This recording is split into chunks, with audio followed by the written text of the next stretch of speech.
so please stand by.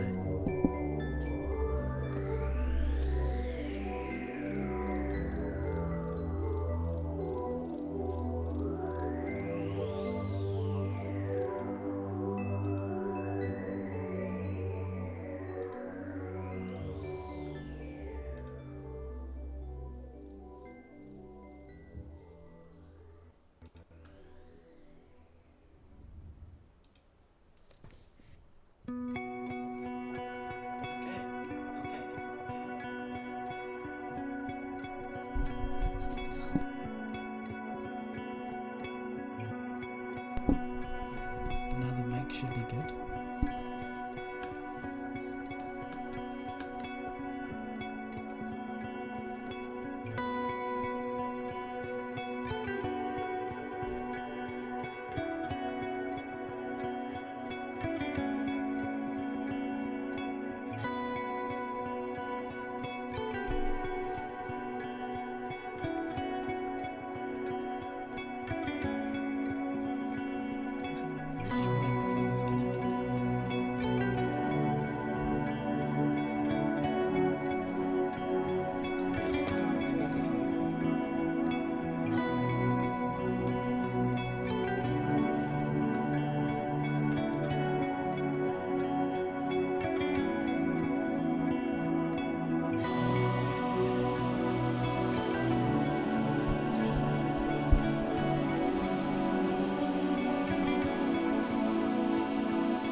Hey guys.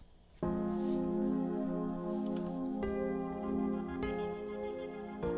just gonna check the audio levels.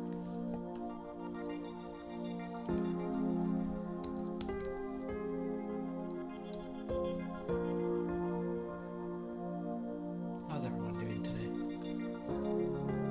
Like an hour or so ago, he quote retweeted like 3 minutes later. It was just a simple message, but he said, "Have fun." So that's cool.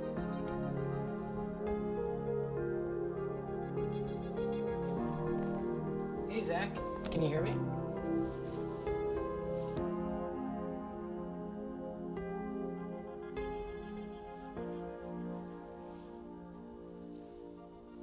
Hi guys. Now, someone has to tell me, is the music too loud?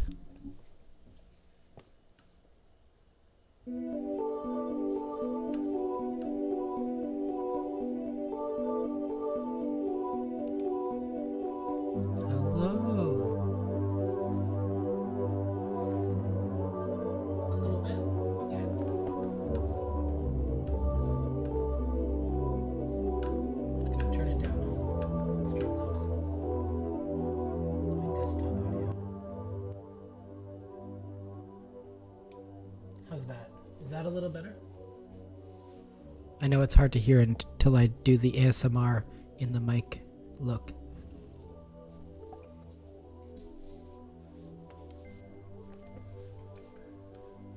I guess.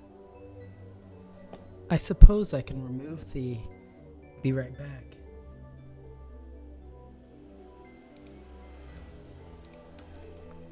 And I want to give these guys a little show, something cool. We go, Alexa, turn on the lights. Okay. Boom. There we go. We're back in action. I have all the... Oh, it seems like the green screen actually isn't quite... It's got some issues, I can see. Yeah, alright, okay. Excuse me. Oh, what am I looking at here? Well, I'm looking at my terrible green screen work with those lights at the top. That's what I'm looking at. I think I'm gonna have to adjust it. Oh, you guys can see the laser in this one. That's kind of cool. Okay. Hi guys. Welcome to the stream. I see 5 of you over there. I am gonna actually pull my window down into my other window so I can see. And we're gonna start that going, and then we'll do this. Boom, boom. Oh, I see. Okay, one sec.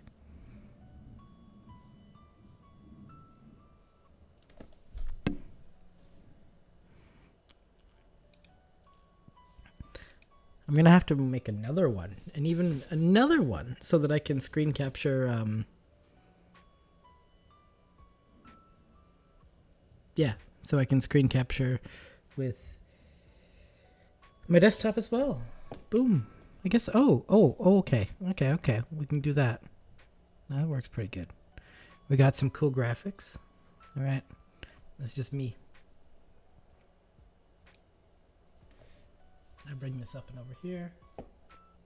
Well, I'm showing you guys some cool stuff. Today, I'm actually going to be showing off something that allows us to make our game more optimized. Something I'm working on right now is baking this guy right here. It's just a circular kind of flat ground rock that works on both directions. I wanted to give it a test bake and see if it worked, or if I'm going to have to go deeper with the edges.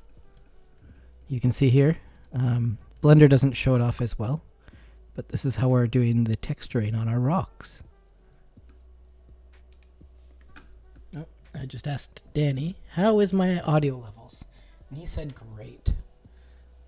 Actually, you guys want to hear something cool? The song we're listening to was made by our lovely Brandon. Most of our music is made by Dave, but today Brandon shared a track with me. You can find it on SoundCloud. It's called Crime Dude Show in Black and White, and I really like it. So we're just gonna take it easy today. I see everyone's in there today. So let's take a look at how many people we got going here.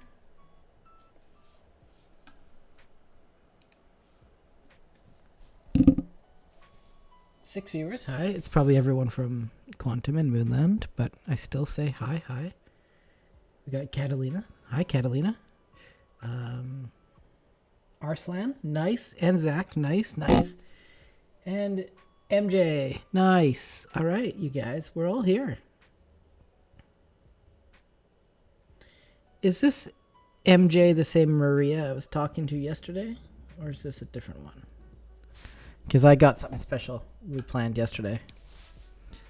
We're making Maria walk the plank. The digital plank.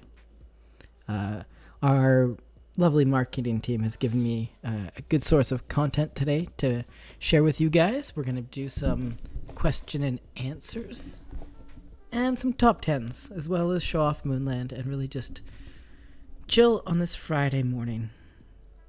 As you can see, we set up a nice lo-fi cam. I can look at you over here. We're trying to do a work with us cam. So you can come along and work with us. And I want you to just chat and enjoy your time. Maybe you're making breakfast. Maybe you're having lunch. Maybe it's the afternoon. Here, we just got in. And we're just starting to get the day going on a Friday. Ah, it's the other Maria. Awesome. I love it that everyone's in here. Now, Arslan, are you 34? Or what's the meaning of 3434 in your name? Tell me. Oh, wait, where's the big one? I got a cool one. Tell me. I noticed that all the Twitch people always do this. Hi. This is close up Kieran. But yeah. Love it. The more people we get, the more viewers we got, the better our stream is going to go. I think we maxed out at 300 at one point.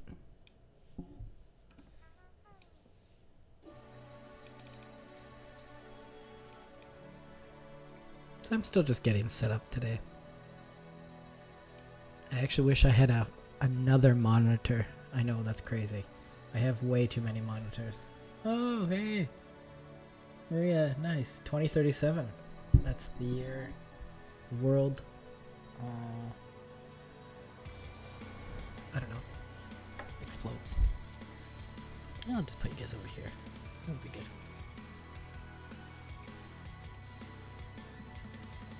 Now I can kind of see everything that's going on. Just making sure to go check my Slack. See what's up. We're all good? Okay, I'm going to copy these notes over and we're going to get started. What are you guys looking at? Are you looking at me? How about we talk face to face? How's that? Is that better? So I'll just turn some of this music down a bit.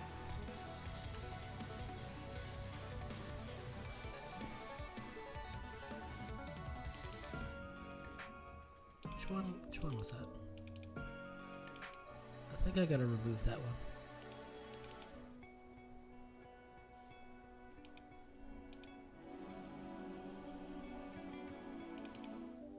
I like save room, it's good. What about get out of the square? Oh yeah. It's kind of a dramatic one for the background. What are you guys up to? Danny, hi Danny. Entertain us. Also, hi. Yeah, okay, alright. It's time to get some entertainment on. I get it. Just getting things all set up here so we can show off some videos and we can show off some work and get some work done on this lovely Friday. How are you guys all enjoying your weekend this weekend?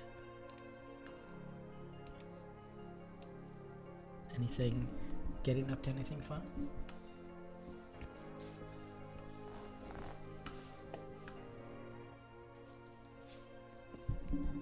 So, we don't have anyone else joining us today. We were going to have the dev team come on, but they're quite busy. There's been quite a few updates lately, and I really have enjoyed what we've been working on. So I'm going to give you some breakdown on some of that, and then we're going to play the game for a bit. How's that sound? So, let me just pull my Slack back up, and I'm going to tell you guys about some cool stuff that we've integrated. So, you guys may have seen the starter pack last, should I pull that up too? You can check it out on Twitter. You can see it's actually how we're doing our NFTs. So the starter pack itself, we're actually doing a few sets of NFTs. We have our metas, which is the characters. We have our e-cards and e-decks, which are our NFTs for items in the game. And we're going to also release our concept artists. Did a really cool, here, I'll show you that. A sneak preview to the concept art stream. So we are going to be doing Doggo. You guys all know and love Doggo. So we have actually Doggo NFTs that we're going to airdrop. And that's going to be amazing.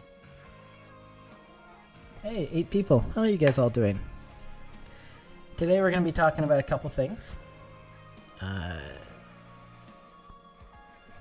Just reading over here. Still getting set up. I still got 4 minutes.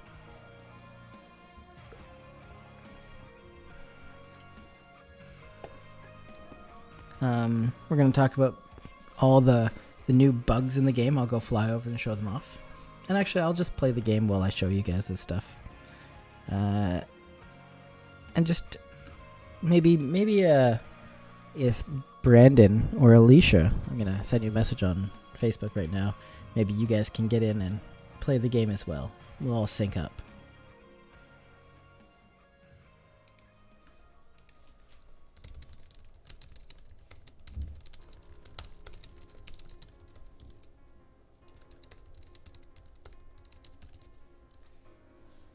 Okay.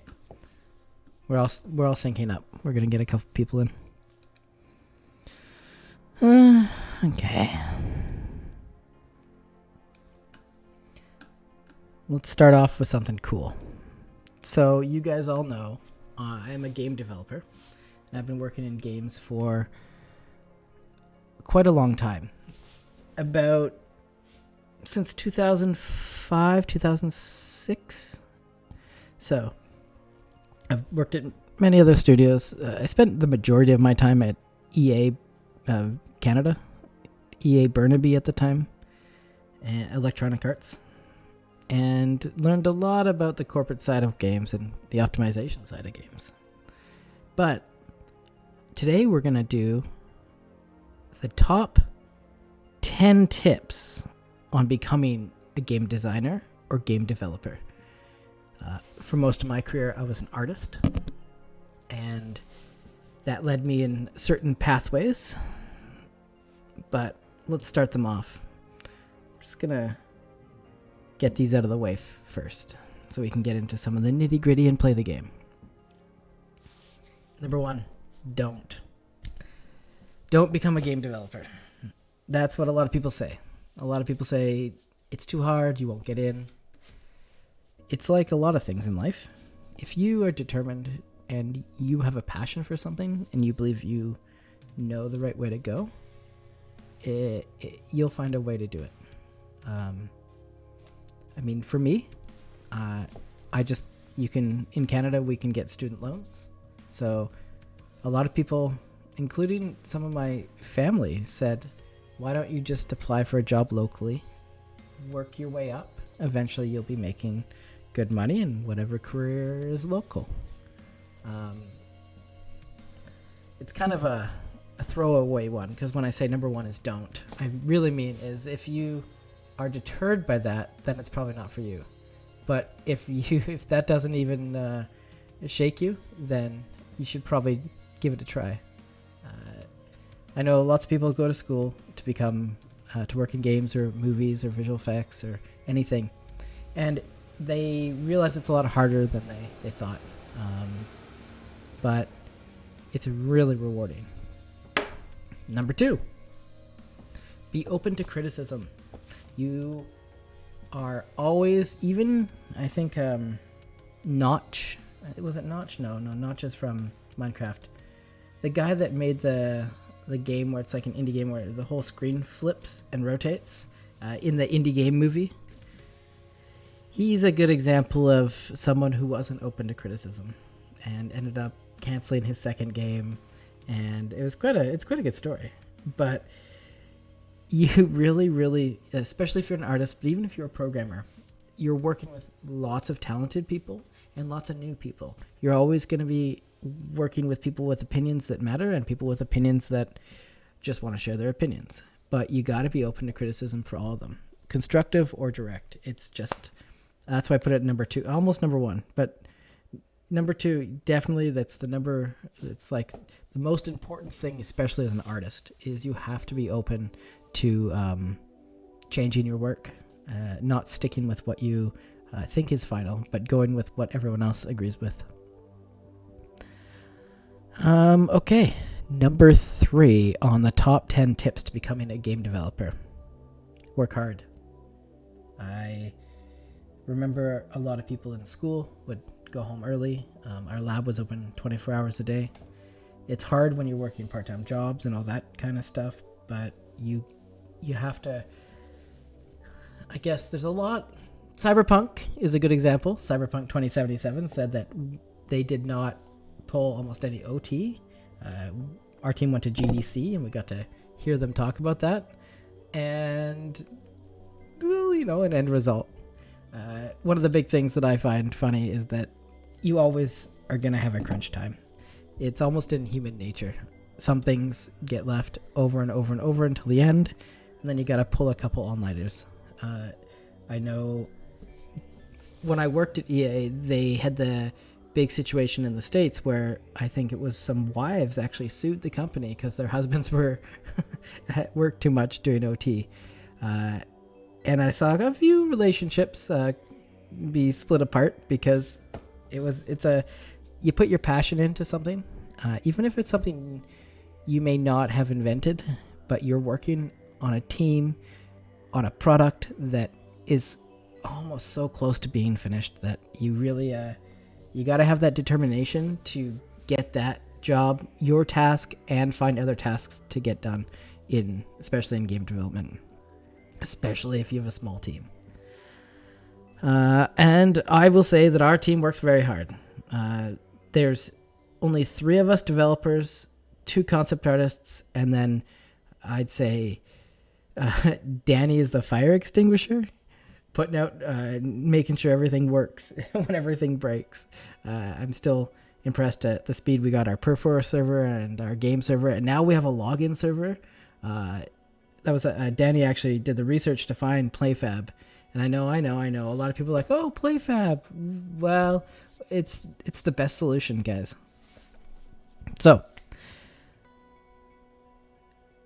this is a good one. Number 4, make friends with your team, and if you're in school, make friends with your teacher. You can't have too big of an ego, especially if you're starting out in the games industry. You want to be able to be a team player, work well with others, and be able to kind of, in the beginning, sit back and listen, and eventually know when you have to put your opinion in because you're the master of your domain. So everyone finds out their own way, but usually headbutting with management. But you really, really, really need to be friends with your team. You also, if you're in school, be friends with your teacher. Most of your teachers are your ticket to the industry. Number 5, know when to follow your heart. That's it's kind of a hard one to give the suggestion for, but you really want to be able to follow what you think is right. Use your intuition, because when you've done this, and even when you've gone through school, you've been tailored to think a certain way. So there's a funny joke, and as an art director now, I can say it out loud. An artist brings a piece of art to an art director and shows it to him. The art director says, yeah, that's cool, but I want this, I want that. And they go through about 10 or so changes. The artist, at the 10th meeting, brings in the original piece of art. And the art director looks at it and says, why didn't you just do this in the first place? And that has happened to all of us in the industry more than once. Wait, where's my good one? More than once. So yeah, there's an interesting, yeah, it's a good one. So yeah, follow your heart when you feel like your intuition has been fine-tuned enough to do it. Otherwise, listen to your leads, listen to your art directors, because eventually it might just come back full circle. Work together as a team. I kind of said that before. That's number 6. But working together as a team, you can't get anything accomplished. Butt heads. Get good at being able to butt heads and get over it. I wouldn't say this in like modern society, but in especially game development, you can't hold grudges. You can't hold things. You got to just move on, or things will the pot gets stuck, and it is just awful. I've been on teams where, especially people that are new and lacking in skill, or they haven't leveled their skill up as much, can get really egotistical about their work, about other teammates, or jealous that other people are better than them. And that's something everyone is there for a reason. Everyone's been hired. Sometimes if half your job is managing, you gotta just realize that that's part of the job you signed up for. That was 6. Number 7, be a problem solver. Whether you're moving a cube in Blender, let's talk about Maya for a second. If you're not a problem solver, don't ever touch Maya. I know it's improved over the years, but it was one of the more, you got to know the insides and outs.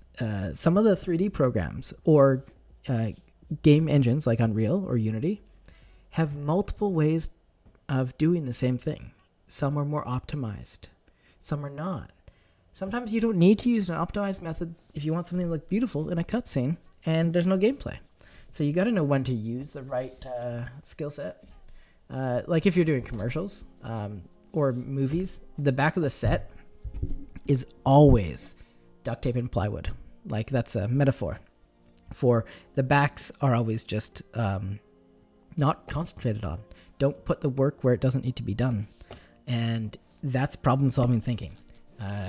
If you're not problem solving, you're building the backs, the bottoms, the sides. It's why there's a really good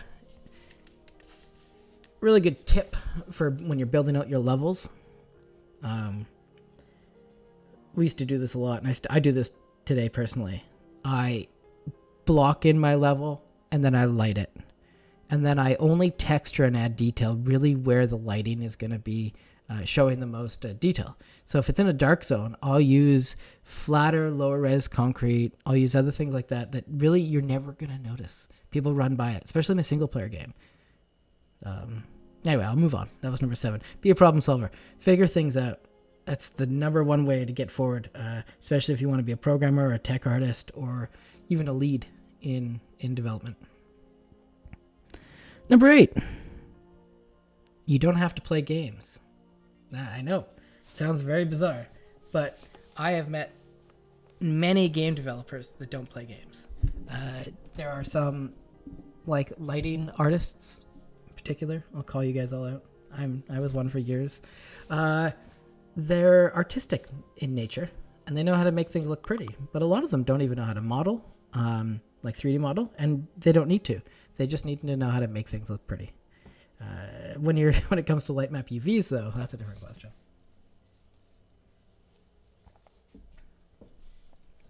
Let's just pause for 1 second while I read the comments. It looks like you guys have lots. We've got 9 viewers. Is it all the team? I love it. The team's all here. You guys are just watching me live on Twitch.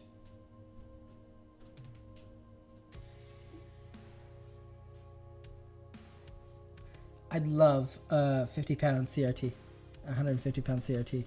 I don't think I... Actually, you know what? I have a VGA out on the motherboard.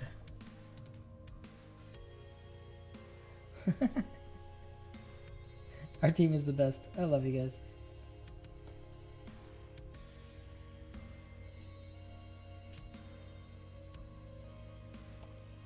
Oh, there's a good question. In the chat, it was asked, do you think you become more creative when you work with others? Yes. There is something about working in groups.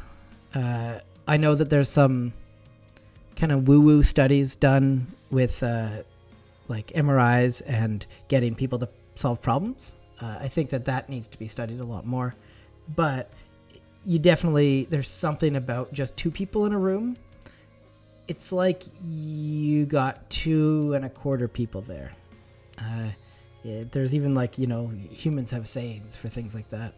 And yeah. When you're working by yourself, it's like the facade of motivation seems to go out the window, because if you're not self-motivated, it's so hard to get a product done or project done, or a product out. Especially if you haven't seen any money income yet. So no rewards, and you're trying to build something. And if you haven't built a community up yet, it's really difficult. Once you have one more person, it's a false sense of security. You guys both like what you're doing. It really helps everyone to move forward. That's why I want to see more Twitch streams with multiple people on it. Soon there'll be an Alicia and Brandon in here too. So next stream. Or anyone from the marketing team, or Danny, or anyone from our team, we're going to start shoving people in. I will start going over, I have something I want to do for you guys, and that's game developer reviews the team's games. So I got everyone in our team to give me between 2 and 10 of their top favorite games, and I'm gonna play them or watch streams of them on the stream in the coming weeks, I guess. There's a lot of games. I love it. Okay, let's go back to the top 10. If I can pull it back up. So the last one is problem solver. Oh, that's right. You don't have to... We're on number 8. You don't have to play games. So, lots of people don't play games. It's shocking. I once asked a team of like 8. I was like, don't you guys want to go on and make your own games? And you'd be surprised. a lot of 3D modelers and lighters and programmers don't want to become designers. They don't want to run their own team. It's not actually as in the games industry where people have picked a specific skill. Usually they've gone to school for it, and they've gone forward and worked their way up a artificial ladder to get better at either one skill or a group of skills. And they usually end up not swaying outside of that. And kind of like how most plumbers don't fix their own pipes, most game developers that are like in a tier like that don't play a lot of games. That being said, I also know a visual effects artist that I worked with for years.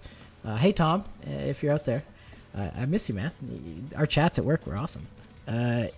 He showed me a computer he once made in Minecraft, or a big a monitor, the screen that worked with all back in the day when you just had the flame sticks before everything was in, the torches. It was like, what? How many hours you spent on this? He's like, you don't want to know.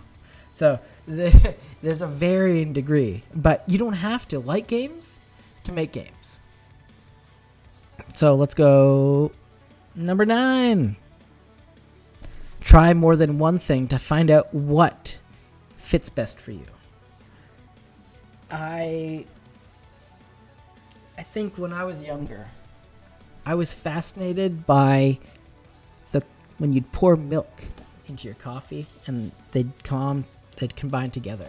I always wondered, how do I simulate that? And I was fascinated about plants growing, and I wondered, in a computer, how do I simulate that? And I went into school for graphics, and I'll tell you, you really learn that most things that have been created with beauty have a lot of mud in the background.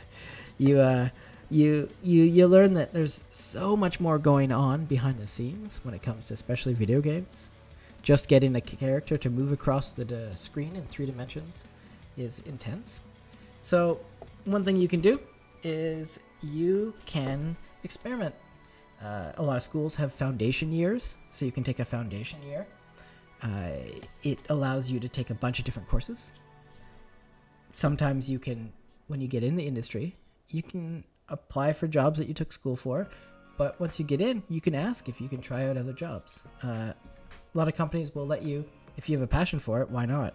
I always heard the rule of thumb is, if you find someone really good, we'll pay them to learn the tools. We just want good people. When I was young, I thought, no, that's not true. Just like a good friend of mine, he once said, it's not the game I'm working on anymore, it's the team I'm with that is important. And I went on to work on some cool games that had terrible teams, and I totally understood what he was talking about. Not terrible, just like when a team doesn't sync up, it's like a bunch of cooks in a kitchen all stumbling over each other, hitting dishes. We use something called Perforce, and when you submit stuff, sometimes you're submitting over other people's work. People that aren't careful really can jam up the system. Jam it up. And I guess that just leaves us with number 10. Have fun. Have fun. If you're getting into any job, I'd say that is also a passion or a hobby, you got to remember to have fun, or you got to remember that this is a lucky position to be in, to be able to do your passion and make a living doing it. That's something that I know people lose track of. Climbing the ladder of the corporate triangle, the pyramid of dissatisfaction. It is really, really, really hard to get people to remember that. Hey, 10 viewers, whoever just came in. We just finished the top 10 tips and tricks to becoming a game developer. We're going to jump right in, and we're going to go play the game. I'm just opening it up in Perforce right now. Something really cool. I think some accomplishments. I didn't make actually a list for my updates, but one that you won't see. Man, it's really hard to talk while you're actually doing stuff. One thing you won't see, and I'm not going to show you right now. Unless I have a copy of it. Maybe I will. You know what? Give me a sec.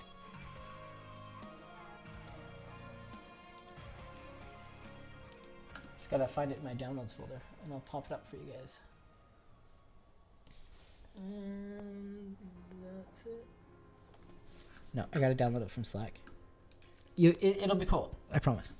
So right now, like a lot of other games, we just bundle up a copy of our game and we send it off to each other, and it's about 1 to 2 gigs, and it gets really annoying, and we needed to find a solution. So our lovely team, there it is. Okay, I'm downloading it now. I'll open it up.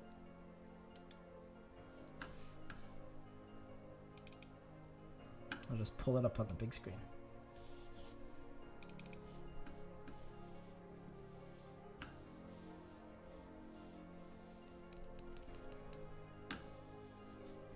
Okay. And switch to that. Oh, actually, I'll switch to that one. And show you. This is our launcher. This is really cool. So when you guys come in and play, we're getting the launcher up and going. So all you need to do is install the launcher, and the game will sync from our server. So every time you run the game, you'll run it through here. The game will automatically update, which is awesome because we're early in production, but we're ready to get players in. So we've been waiting, and now we finally have the ability. Thank you, Terry, on the team. I'll be going through your games soon, too. And that will be getting launched for internally in our team next week. And then the week after that, we'll be updating the what will become the closed alpha server, which is really exciting. And maybe we can even start getting a couple people in. So let me just pull up the game now.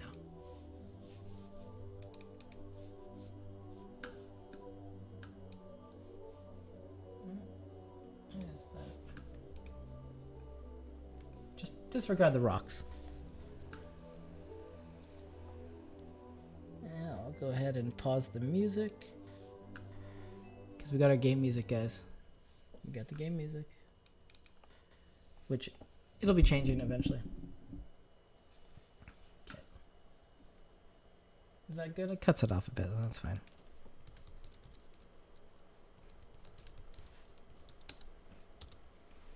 Hopefully that's the right password. It is. Okay, guys, we're jumping in to take a look at some of the updates that we've done. I just want to pull up.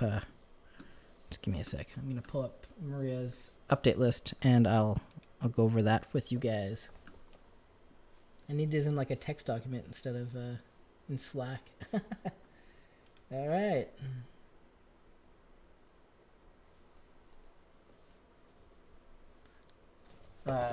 So eventually I'll be making a slide for when marketing hijacks the stream. That's what I'm going to call it.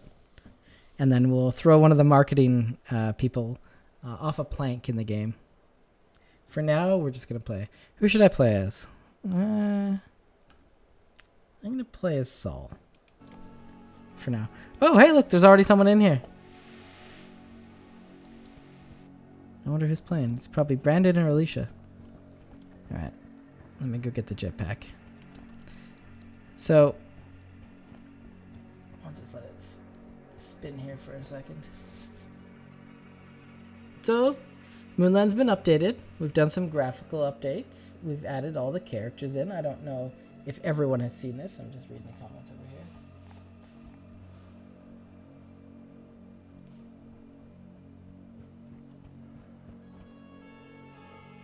Oh yeah, Danny was talking about it.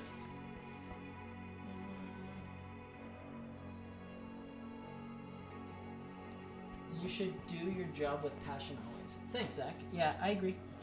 It's true. Any job you do should be with passion. Just read you guys' comments.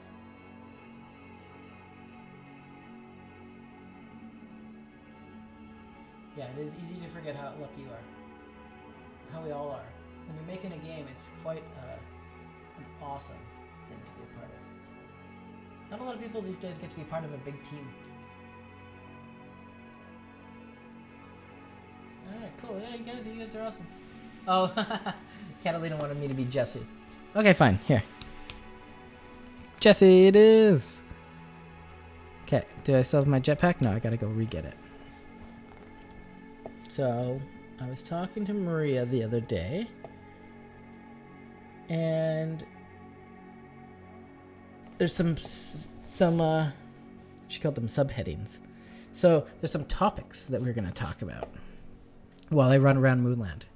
So, one of them is Unreal Engine 5. And one of the reasons we chose Unreal Engine 5 is the quality out of the gate is far superior than anything I've seen to date. This is... Now, of course, you have to know what you're doing. But with Unreal, you have the ability now to use crazy high polys. Some of these rocks are quite high polygonal count, but you'd never tell because of nanite. Nanite allows it to be... It does a screen space processing of triangulation, so it actually lets it so you can... Right now, say the doggo statue, I can't actually... I don't know how to turn on debug while I'm playing the EXE of the game, but the game itself, if I load up the Unreal Engine, which maybe I'll do later, I can show you the debug of what nanite is and how it works. One of the other things that really, really helps, not a lot of people know about lighting, but a lot of times in CG, when you're lighting something, it gives you a really black shadow. Well, this is the simplest way I can talk about Lumen, the new lighting technology that's behind Unreal Engine 5. It allows you to do something called screen space global illumination, and it's an upgrade from its ray tracing, which was its way of when not to get complicated, but when a light ray, let me go back to this. Boom. Yes, when a light ray passes through from a light to me, it is sending billions of photons at me from the light. When they hit my skin, they actually get color from anything they hit, and then they bounce off, with a little bit of that color reflecting. So light itself is nothing but a reflection. And for us, this means that in-game, instead of placing 20 lights, we can place one. We literally can place one light. Now, that's not to be said for things like this unfinished glowing sign. That's a light. But do you see how it actually allows it to glow into the reflection of the metal? And do you see I'm actually reflecting? Now, back in the day, we used to have screen space reflections. Now, with the global illumination, we're actually able to get full, real reflections of the environment, not just that's in the screen itself, but that's actually from behind us. So that little thing there is actually generating a reflection in the metal. And that is incredible. With a speed of, I think we tried it on a 2060, so that's a video card. We tried running our game on a 2060 recently, and it didn't work at all, and I freaked out, and I was losing my beep. And what happened was that after was it a Windows or a driver update? I can't remember. Eric, if you're out there, whichever one, it did work still. Now, I think I'm running at 160, 200 frames a second on my 4090 here.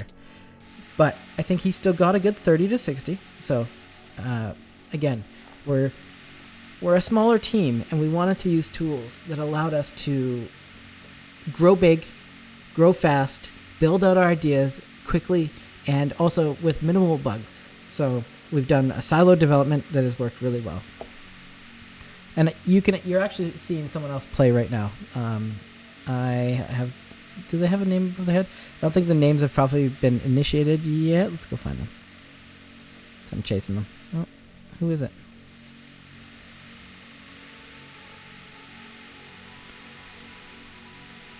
No name. Brandon, we need the names so I can know who this is. Alright. That's enough about Unreal Engine. Let's move on. So, we got...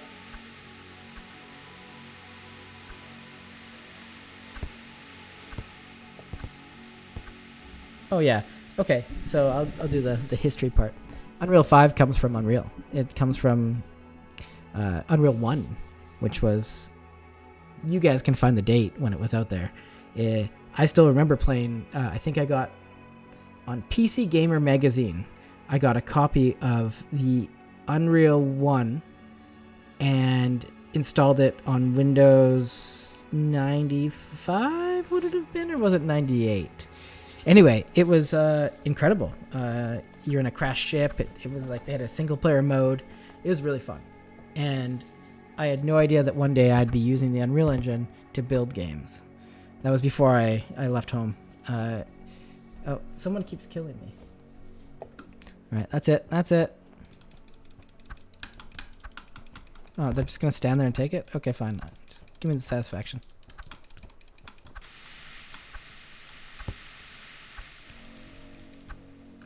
Okay.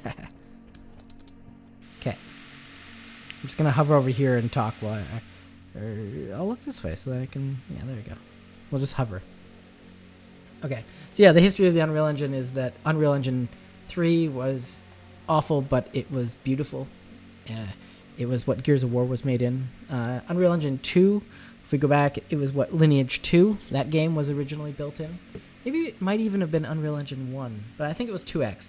They had that version stood for a long time. And then 3 was Gears of War, and then 4 pushed Gears of War, and a bunch of other games. And now, with Unreal Engine 4 and 5, we've seen Street Fighter, Final Fantasy, Gears of War. Many MMOs have switched to it. It's become the engine of choice. Well, that's not fair. You need a higher-end computer to run it. So, with Unreal Engine, if you want to see everything proper, you kind of need a good computer. But you can make mobile games with Unreal Engine 5 that can run on mobile. So you can output a lower resolution, really efficient game. But the engine itself, it takes up a bit of resources. So that's why if you're doing something that really needs no resources, build your own engine. But if you have an older computer and you're looking to actually just like get into game development, oh, there's the name. There we go. Where are you?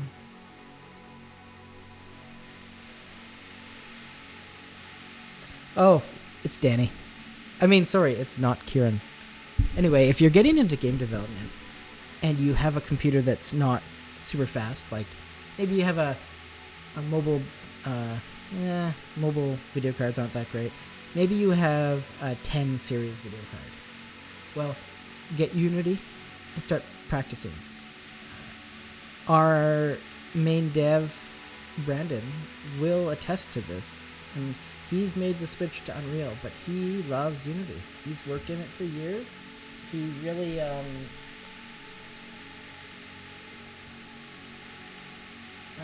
want to say fought, but he didn't fight. He really, pushed it. We originally made our character creator in Unity, which is for the web. But now we have a whole different way to go about that. And like before, we said, we're free to play.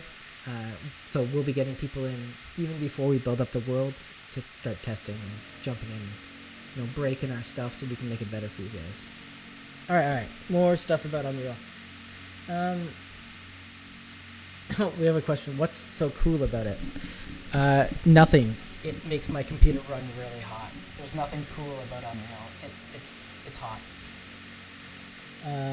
That was a weird thing to say. How to learn Unreal Engine 5. Go to school and get a background in no. YouTube. You can pay for courses. Udemy. I'd say YouTube. Start with YouTube. It'll tell you even most of the beginning tutorials will start with even how to install it. So start there. You can also come hang out with us. Maybe work on Moonland, and I'll teach you how to. No, I'm just kidding. No free labor. I'll pay you in sandwiches. Okay, what's the next question? Which companies use Unreal? Sony, Microsoft. I don't know if there's a company not using Unreal for something right now. So maybe EA, because they have Frostbite, but I'm sure there's some EA product working or prototyping in Unreal. It'd be funny to learn if some of my old colleagues were prototyping games in Unreal to show off and then building them in Frostbite. How many viewers we got? Oh, 11. Oh, well, whoever the other two people are. Hi, welcome. I'm Kieran. This is the stream. I'm the designer and art director on Moonland, the metaverse, but it's really the social multiplayer. Okay. Next question. Oh, Unreal Engine 5 or Unity? Both. Depends on what you're doing. You can't make a web-based game with Unity, but if I'm crossing my fingers on the stream, please let us get to the point where we can do server-side rendering in an efficient way. Even if it means we have to export our games in a different manner or build them differently. Whatever is needed to get games running, to stream gaming. That's the future, and that's where I want Moonland to be too. Unreal 5 and the metaverse. Well, okay. You guys need to go take a look at the... You know what? I'm just going to turn the sound off in the game for right now because I feel like the jetpack is... Actually, I'll just land. There you go. No more jetpack sound. There you go. Go watch the GDC talk by Brandon. Is it Tim Sweeney or is it the other guy? One of the, you know, there's two major awesome game developers and I always get them confused. Anyway, go watch the Unreal Engine 5 GDC talk and come back to me and tell me you don't think that Unreal Engine 5 is going to be the backbone of the metaverse.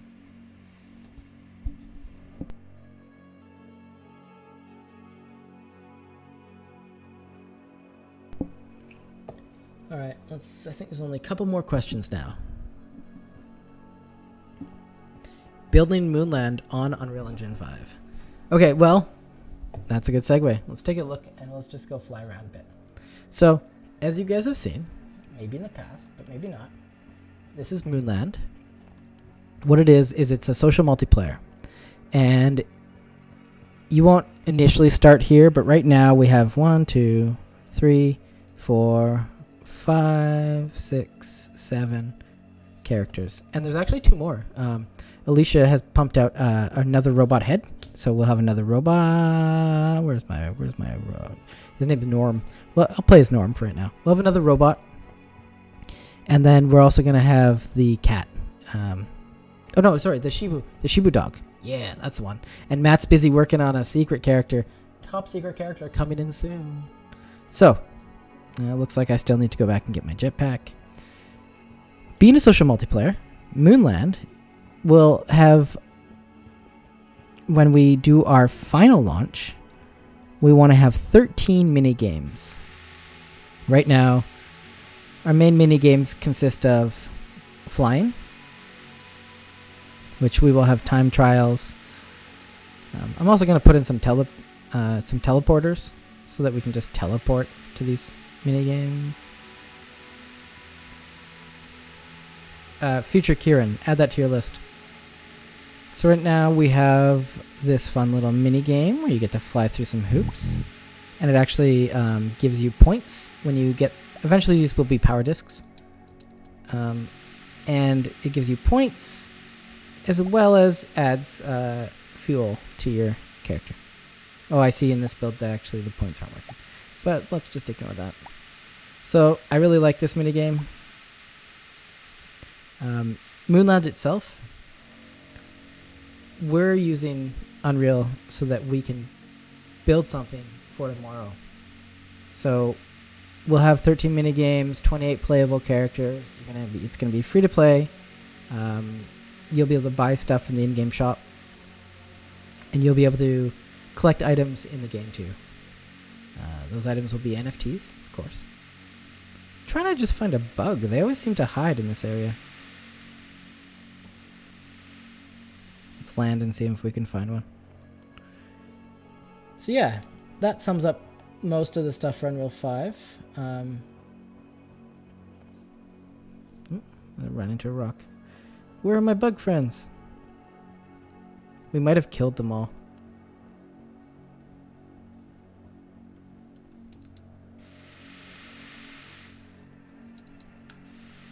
Oh, or they're farther out. Hold on.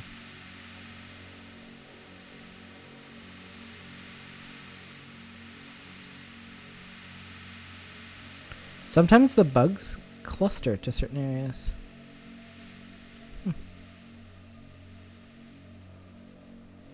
Guys, we're missing some bugs. Alright, let's go find them in another direction. Let's play as Ike. Now, I don't see anyone else is in here with me. Oh, we got a floating rock. Mark that as a bug. So, in Unreal, you can use this system for terrain, but sometimes some of the bugs don't update right away. Oh, hey, there we go. Hey, not Kieran. You want to come fight some bugs with me? Get your jetpack. So what are you guys up to in the chat over here?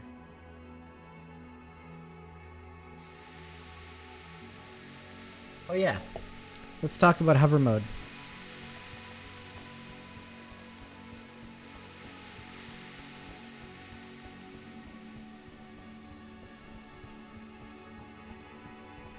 Yeah, we need a Rivian in this game. So, our flying used to be really... Well, okay. So, we went to Consensus in Austin, and then we went to Blockchain Rome.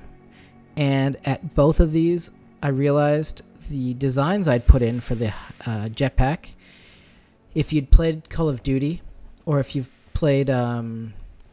if you were a gamer, you could play the jetpack no problem. But almost everyone that wasn't a gamer was having a really hard time. You'd see a lot of this where people were just like looking at the ground. The jetpack didn't make sense. They couldn't. It was too hard to steer. So what we did, I talked to Brandon and we got a hover mode activated. And we also changed how you actually fly. So now flying used to be the space bar. It would actually remove jump. So now you can still jump with the space bar. You can run and jump. It really it's a much better design decision. So that helped us out. And then double jump. So now whenever you have a vehicle equipped, like a hoverboard or jetpack, when you double jump, you shift into it. And before, you'd always be flying forward. You'd always fly. That was kind of the idea. But now you can stop. And we have hover mode activated. There, you can see him flying back. So one of the cool things about hover mode too is also I think I showed this off last week. I asked Brandon to implement the idle camera. Now it just looks nice when you're sitting there and I can talk to you guys. COD helicopters. Yeah. Our old jetpacks flew more like helicopters in games, which I realized a lot of people have. It's hard for them. Oh, I'm just taking a look. Got some messages.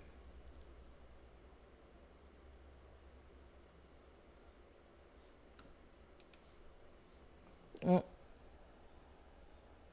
The jetpack is loud, yeah. Okay. Here, let me,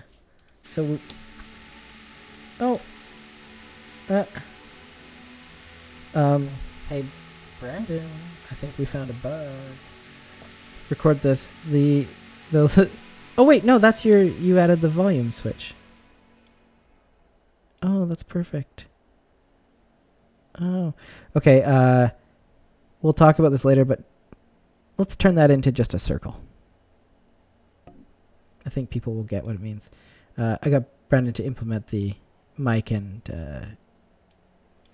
it doesn't seem like the mute is working. But the volume works perfectly, so it just turns it down. That's awesome. Okay, so let's go fight a bug. You know what? I'm going to turn on some of this music then. There you go. Perfect. And Brandon, I'll give you an homage here. I'll give you a shout out to your lo-fi. I like it. It's nice and relaxing. I think it'll be perfect for this shot where I'm just here working. We can turn it up. Do I have to do a head bob?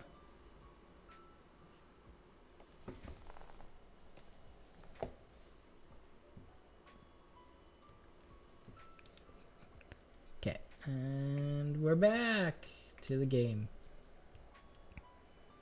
So we're gonna go take a look at the new bugs. I showed them off previously on a stream, but I really liked them, and then I died. I only got to show them off once. So there's a couple other things we got to talk about today. I didn't have enough time to get the top 10s ready from everyone's favorite games, but I can talk about a couple of my favorite games. When I was young, I'd say let's do top 5, okay? My top 5 favorite games. Number 1. Oh, it's really hard to. There's 2 games that compete for number 1 slot, and that's Max Payne 2 and Half-Life 2. If you've never played either of those, you should go and give them a look and take a look at them. Give them a play if you can download them. I don't know where you'd find Max Payne 2 these days, but it's let's see if I don't think the death animations for the bugs are in yet in this build. Oh yeah, there, look, when the bugs die now they turn into these roly-polies. And we got to do another animation for them when they fade into the ground or something, you know? Yeah, come on. Oh, he doesn't like... Yeah, he's dead. I love it. Looks so good. You guys... Alicia was able to animate a new animation for death, and I don't know if we can see one spawn, but when they spawn too, they have a new animation. Anyway, Half-Life 2. Let's pick Half-Life 2, okay? Half-Life 2 is probably my favorite game of all time. I've played it the most. Ooh, actually. I'll come back to that. So, the list has evolved over the years. It's fun to watch someone else just float over there and... Oh, permanent death landing. Yeah. Number 2, I'll put Max Payne 2. Number 1, Max Payne 1. Number 3, Max Payne 1. If you haven't played the Max Payne games, they introduced bullet time into games. And I think that it was the same era that The Matrix was coming out when it was Max Payne 2. And you could download mods and just play Matrix levels, like the hallway level.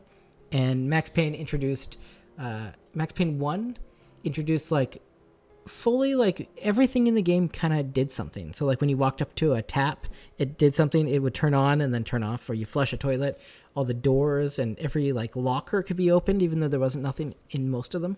I really liked that.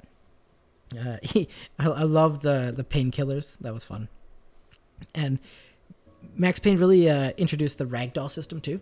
So it was the first time I'd ever seen that. I think it was the first time I'd ever played with physics properly in a game. And it was so cool. There was a one spot where you could keep opening a door and an enemy would spawn and you'd shoot them down like a stairwell.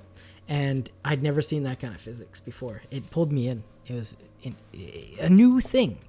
So that is also probably why Half-Life 2 is one of my favorites. Because Half-Life 2, you literally go... Brandon, we need to make these guys, every time you kill them, they have to give you bits. So... they introduced the gravity gun. And the gravity gun was one of the coolest things I've ever seen. You could pick up objects. You could... eventually, you got so strong, you could pick up the bad guys in the game. That was crazy. So, we'll move on. Half-Life 1, I didn't really play a lot when I was younger. I didn't really have a computer powerful enough. I think I only had like a 233 megahertz computer. Back in the day when that came out in Counter-Strike 1.6, whatever it was. Number 4, let's say, I have to say Mario 3. Yeah, Mario Brothers 3 for the normal Nintendo is probably my favorite and most played classic game. You could say A Link to the Past, Zelda, but as far as finishing games and just enjoying them, and still to this day I can pick up Mario 3 and get challenged by those levels that move with you, or any of the bad guy castles. I know all the cheats. I was showing my nephew recently. He didn't know that you could stand behind the white blocks, the like, what do you call them, platforms, and if you press down, you'll eventually go behind everything, so you can run around behind everything. And that was cool. I can't wait till we get spaceships in, guys, and you can see spaceships landing and taking off. So yeah, that's, let's say, number 4. That's challenging. Games I played the most and I really like. Are we doing multiplayer? No multiplayer. So like no Counter-Strike. Because like Battlefield 2, I played that game a lot. We used to at EA, because we were all part of the beta before it was released. We'd play 64-player maps with just 2 people and snipers. So you'd have to like get in a helicopter and go up and like you'd just wait to see where another person was because the maps were so big. That was fun. And I played a lot of, what's the Star Wars game for Xbox 360? Someone in the chat. I can't remember the name of it. You play as the clone. It was that definitely is in my top 10, but maybe not top. I'll add the last 2. All right, I'll just pick 2 Zeldas. I have to, because I played Ocarina of Time so much it's not even funny. And okay, number 5 is a tie for Ocarina of Time and Mario 64. Okay, those 2, and I think number 4 then is every Star Fox game. Every Star Fox game ever made. Star Fox was by far and still is by far one of the better third-person shooter flying games, except for some of the GameCube versions where you have to get out of the ship. You're playing Star Fox because you're in a ship. I always thought the bad guys should get bigger and bigger, like Shadow of Colossus. Hint, hint. Maybe that's something we'll do in Moonland. What are you guys up to?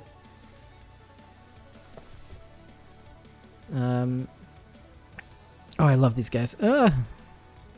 He's gonna get me. Did my jetpack refuel? Oh yeah, good. Okay, let's get out of here. Let's go shoot some turrets before we log out. How's that sound, guys? What are you guys up to over here in chat? Oh, we lost a couple people. Oh, well.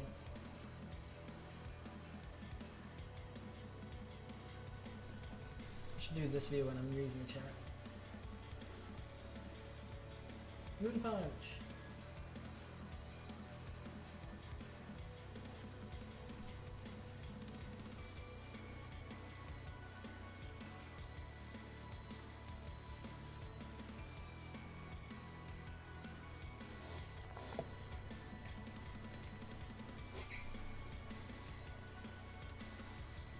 Oh, I looked away and I didn't realize where I was going. Guys, we haven't built the world out this big yet. I'm gonna just respawn. Let's do, yeah. I don't know if the stream has seen this guy yet. I love him. He's so cool. Oh yeah, jetpack. Now let's just run there. Let's just go for a run. This music goes good with Saul's Outpost. Oh, is this the build where I've so I used some leveling equipment and I leveled the outpost. I'm rebuilding it from scratch. So yeah, it is. Look, you can see here. There's quite a little bit of a dead zone back here. Oh, the mountains are huge. And ignore the floating. Can I get underneath that? Oh, don't! Oh crap! Double jump allows you to jump up the side of the cliffs, by the way, if anyone's stuck. So ignore that. I'll be fixing that soon. Let's go shoot some rocks. So I think Brandon said he fixed the jittering. Ah, nice. I haven't actually tried this out yet. We used to have a lot of jittering. Now we have to add the effects still, and we need to add the sound effects. So sound effects and special effects. But oh, they look so much better. Man, that really works. That really is good. And if you guys notice, the Earth actually is rotating slowly too. Oh, I just noticed that they're not exploding into the multiple pieces, it looks like. All right, another bug. Let's try another one. Oh, no. Maybe that turret was just broken. What about you, Mr. Turret? Do your rocks split? Oh no, no. Okay, so that's fine. We'll fix that. Yeah. Excellent. I'll take a look.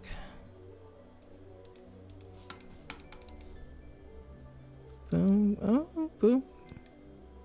Oh, it looks like they're all being generated somewhere. I'm out of that one. All right. Let's go for a run.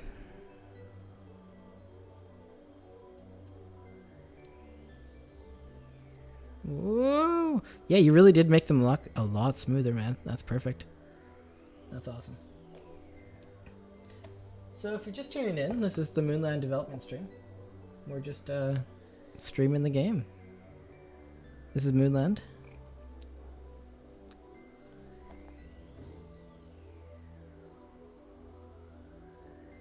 Two Zeldas is reasonable? Okay.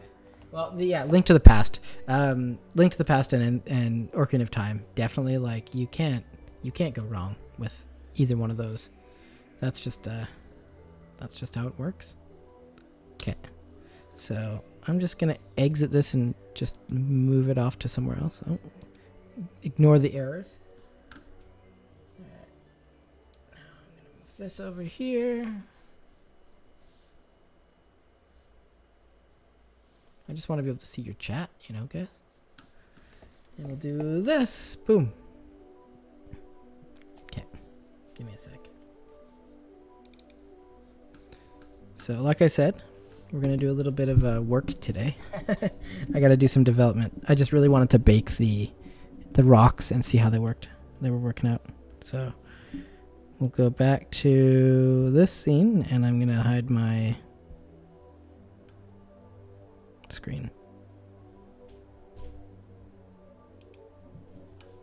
That'll be better. That'll be better. Oh, is it too close to the mic? That'll be better for everyone. And I will then pull my blender up there. So, as you guys can see, this is our baking process. We actually use some crazy I wonder if it's because it's in a different spot. So, we use kind of a wild technique for baking our vertex colors. I remember seeing it back in the day for 3D scanning. So, we would... Let me see if I can unhide a couple of these guys.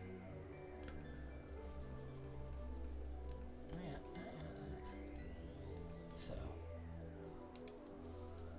let me zoom in on this. This is a 3D scan. And if you look at it, it's actually a 3D scan of some rocks from a beach. So what we do is we actually just take the raw data. We apply...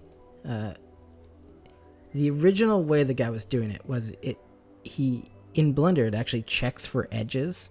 It checks for ambient occlusion. And I think there's one more it checks for. And that allows it to do... maybe it's the reverse of AO. But when I saw these videos, it was like you could bake the color and also like rust into and link two different materials and link that into through your vertex colors to draw those actual colors, because a lot of these things are super high res, right? So if you see with nanite, we can actually I'll go into wireframe. Like those are pretty high res. Let's ignore this one. This one is huge, and we aren't actually using... So you can't use really large meshes with nanite. You shouldn't use really large meshes with anyone. But if I do tab into this, you can see the density is insane. Like the mesh resolution is quite intense. Nanite doesn't care. And it also allows us then to use vertex colors to paint details. And what I was striving for was a look of a rock that was almost just like pixelated art from our concept artist. Like, I wanted to have that look. And when I sent some videos to Alicia, one about hooking up a shader in Unreal and one about hooking up a shader in Blender to make this out. At first, it was quite a big task, but the end result she came out with was phenomenal. So you need to have a vertex group. Boom. So let me just add a new one to this little guy.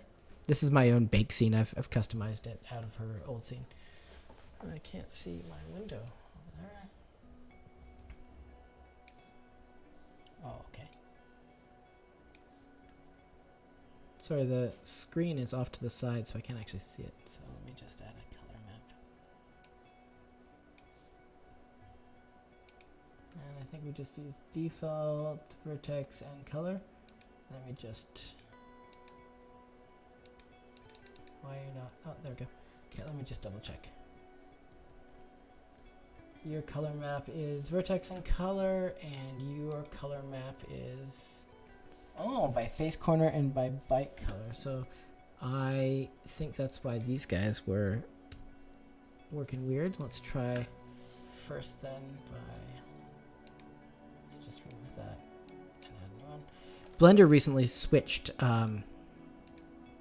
what it calls vertex colors and how it bakes them. And so it did have to be changed a bit. So there you go. Look, see, it's there, and we made sure it has a color map. We're gonna apply the material that is... I know there's a lot. Don't judge me for my messy scene. And then we can go up here, go down to the bake, and just hit bake. Boom. So the material itself actually will pull those values from the AO and from the edge detail in and make it into color. So that's what this is doing right now. And if I'm... Oh, I am lagging. Oh, hello. Let's go to another view. Oh, laggy lag. That's a little better. Is my audio lagging while I do this? Can one of you guys tell me? Details everywhere. Yeah, details. So, it's almost finished baking.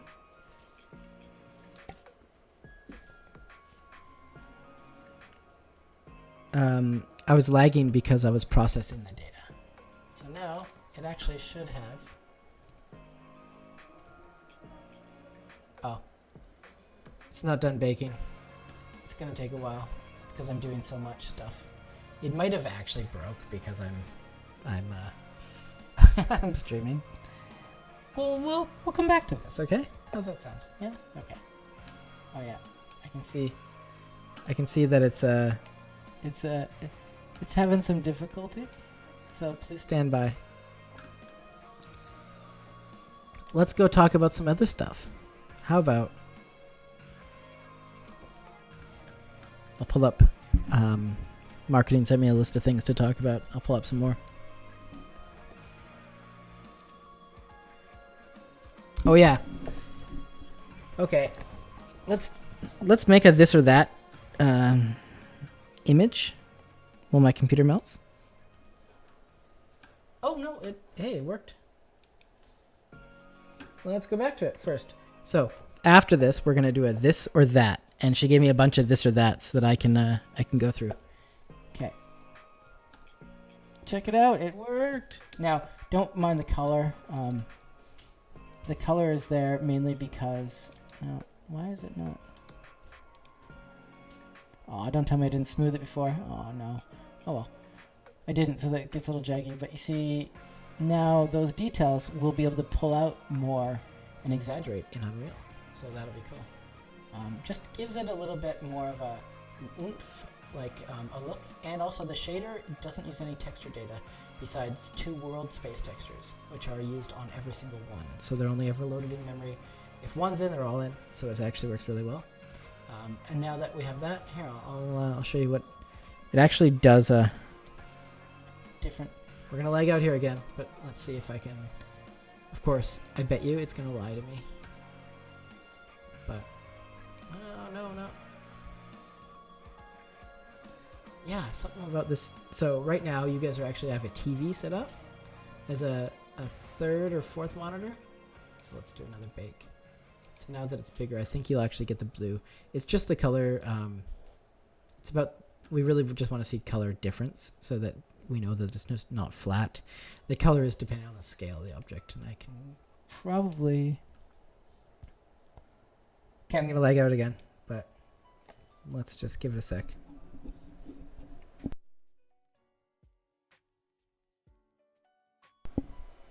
I'll go to another view. I guess this view is good for when it's lagging. I love this music. It's awesome. I want, Brendan, I need like a 2-hour version of this.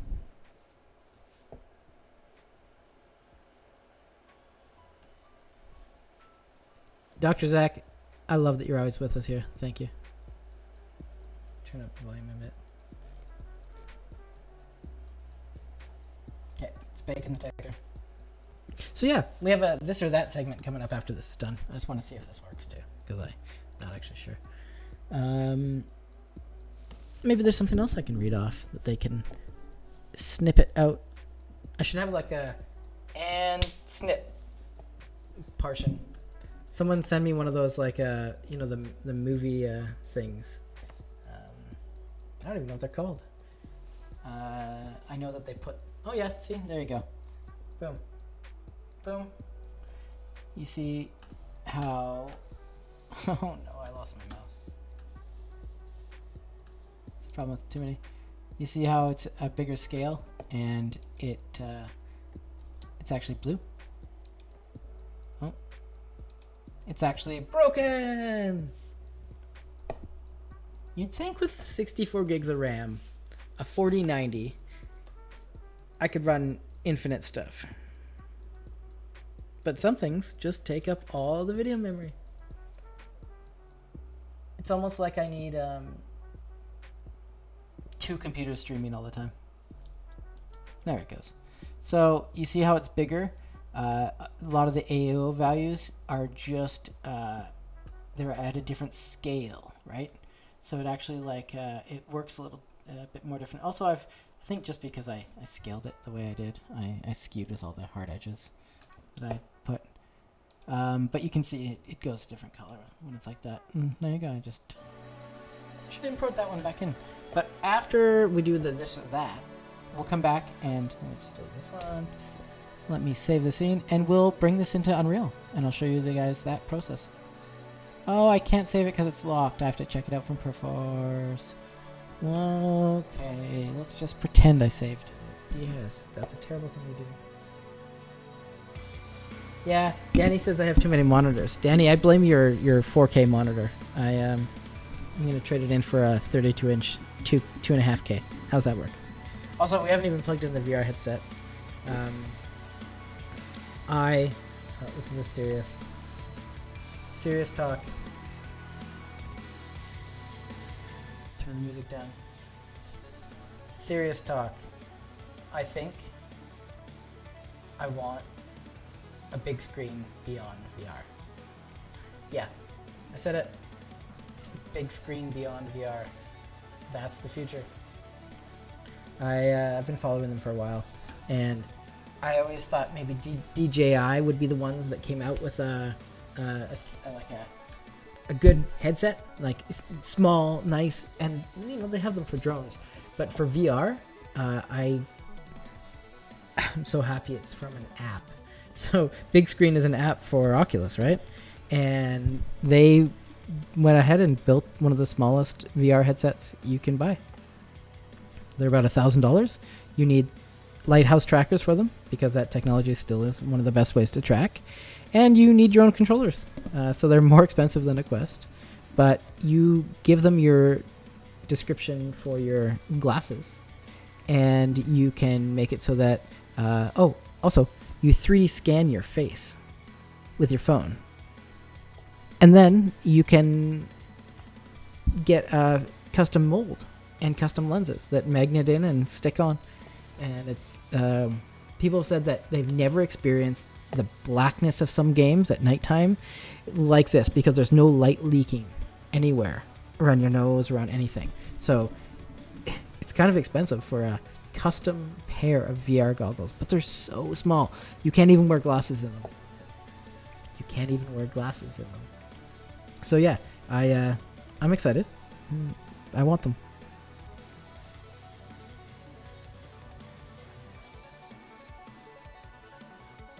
Oh, I do? Yeah, well, I literally have... Okay. I don't want to mess up my here. I'll switch to this camera, and you guys can see. So, we have one monitor here. We have a TV behind here. Another monitor here. And the XP pen. It's like a knockoff Wacom here. And it's good. Don't judge me. Don't judge me. Okay, let's go. Let's do, Thanks, yeah, it's taken a long time to know what I want as a setup. I am not going to admit that in some of the bigger studios I've worked in when we've had layoffs, I'd sneakily go and scavenge monitors and upgrade my equipment that way. At the dismay to management. I mean, I didn't say that. Okay, so I'll turn this down a bit more. Yeah, it's a good song. So these are some of the songs that we're going to have in Moonland, actually. Besides the lo-fi. Dave, I think, is actually currently working on a lo-fi for this Twitch stream, too, which is going to be amazing. Okay, so this segment is going to be called This or That. It's brought to you by our marketing team, and I'm just going to copy it right now, and I'm going to put it on I might be the only one in the world to use sticky notes in Microsoft, so I'm going to paste it onto one of those. I use it for my my task list, and also for when I'm doing the Twitch stream now. I keep one up called Today's Twitch. Okay. Copy. Boop.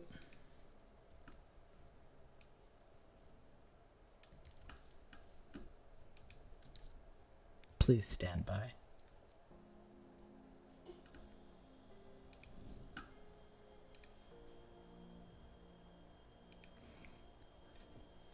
How do I... Oh yeah, we should make a title quick. That's right. I was opening Photoshop. Okay. Let's do file new. Let's just do a 1080 screen. Oh, you guys can't see what I'm doing, can you? XP pen. Let's do this one. And let's do this one.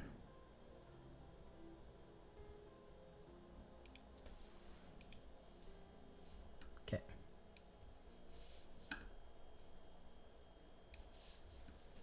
Okay. So we're just going to quickly make a custom thingamabob. There we go. 1920 by 1080. Let's just do text that says...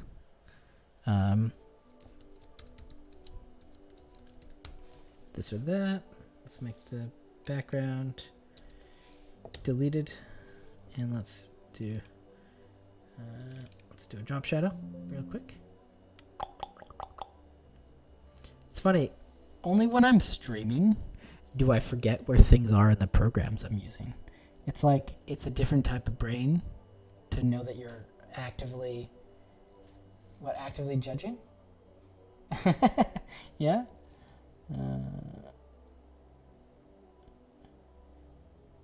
Well, Astro Mia, we can't all work off of just a MacBook, or a MacBook Air.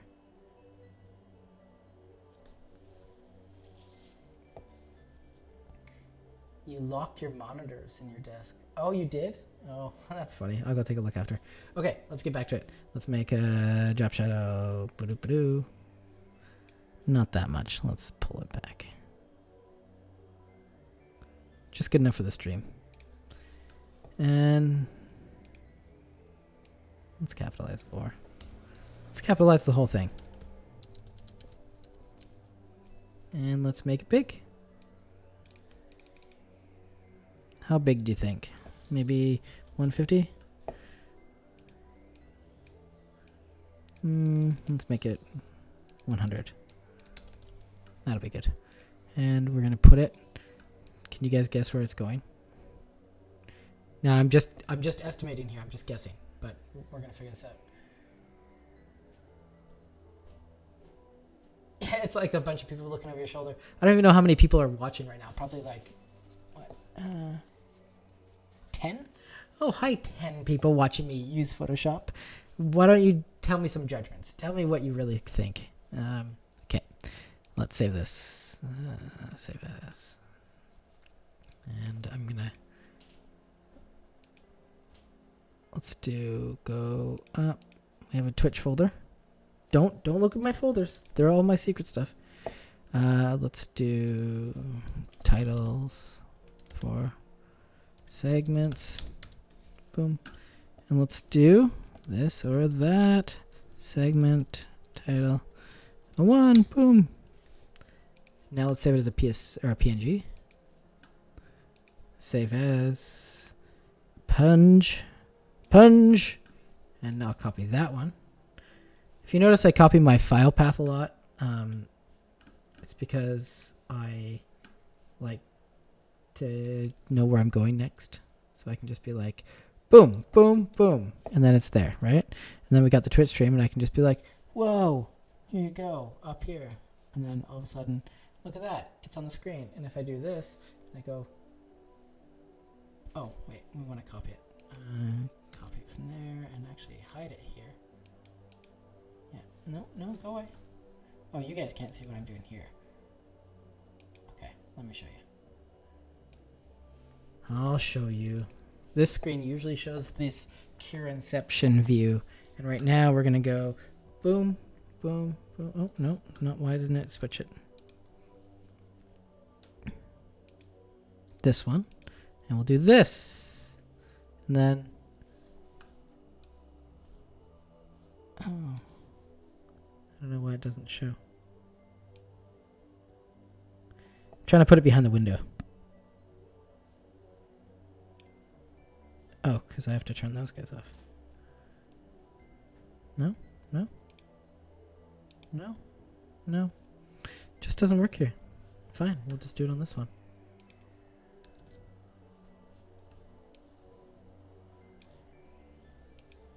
Oh, I'm so silly. So apparently in Streamlabs, when you paste something you've already hidden, it pastes it hidden. Duh. So we can go back to this one. This one. And paste it in here. And boom.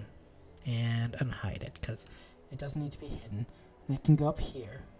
Oh, I did need to make it bigger. Kieran, you're slipping. There we go.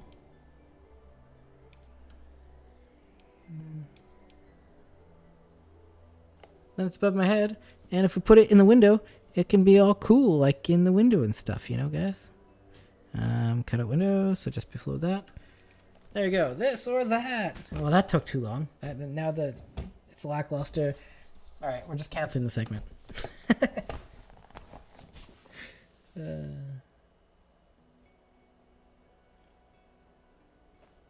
Okay. So this segment's called This or That. What is going to actually happen with it is we're going to... anyone that comes on and we interview, we're going to be giving this to. And this is the first series of questions. We're going to modify them later, but I just really, guys, I've been working hard on art and stuff and haven't had time. We have some really cool stuff.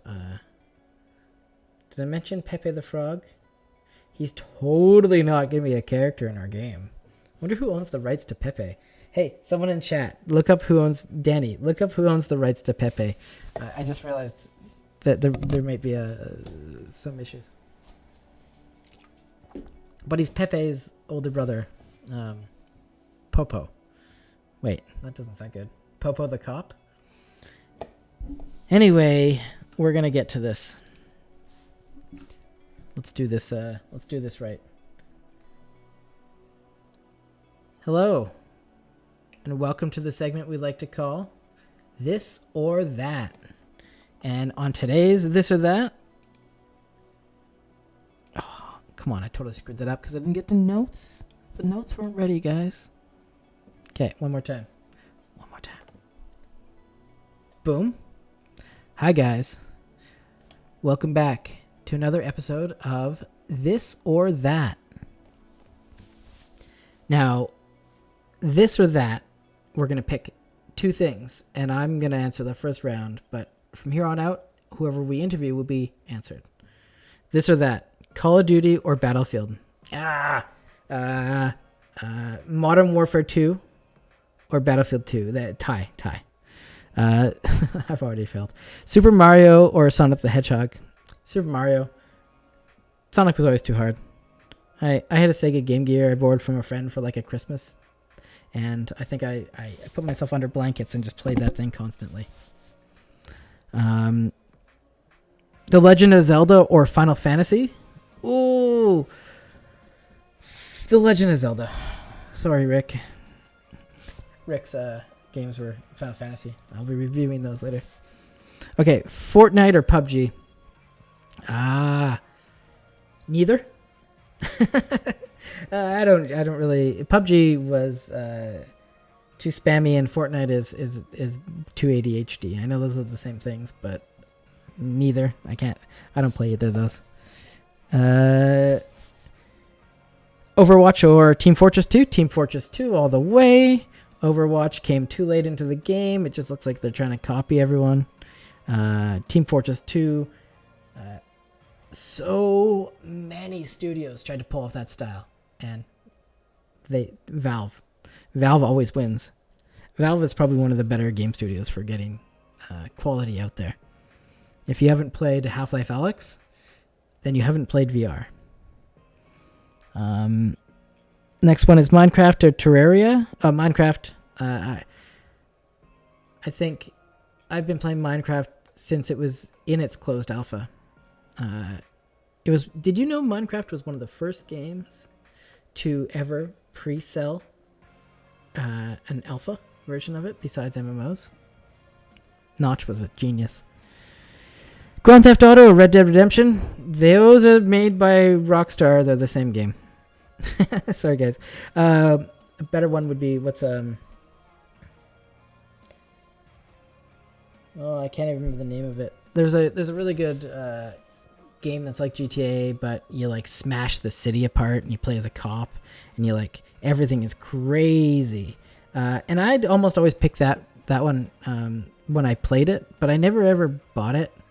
And I always bought I think GTA 5 in 2013, if I'm correct, when it came out. I stood in line at the Best Buy, or the Future Shop it was back then, and I got the I can't see both my hands. There you go. I got it was a safety deposit box that says Grand Theft Auto on it.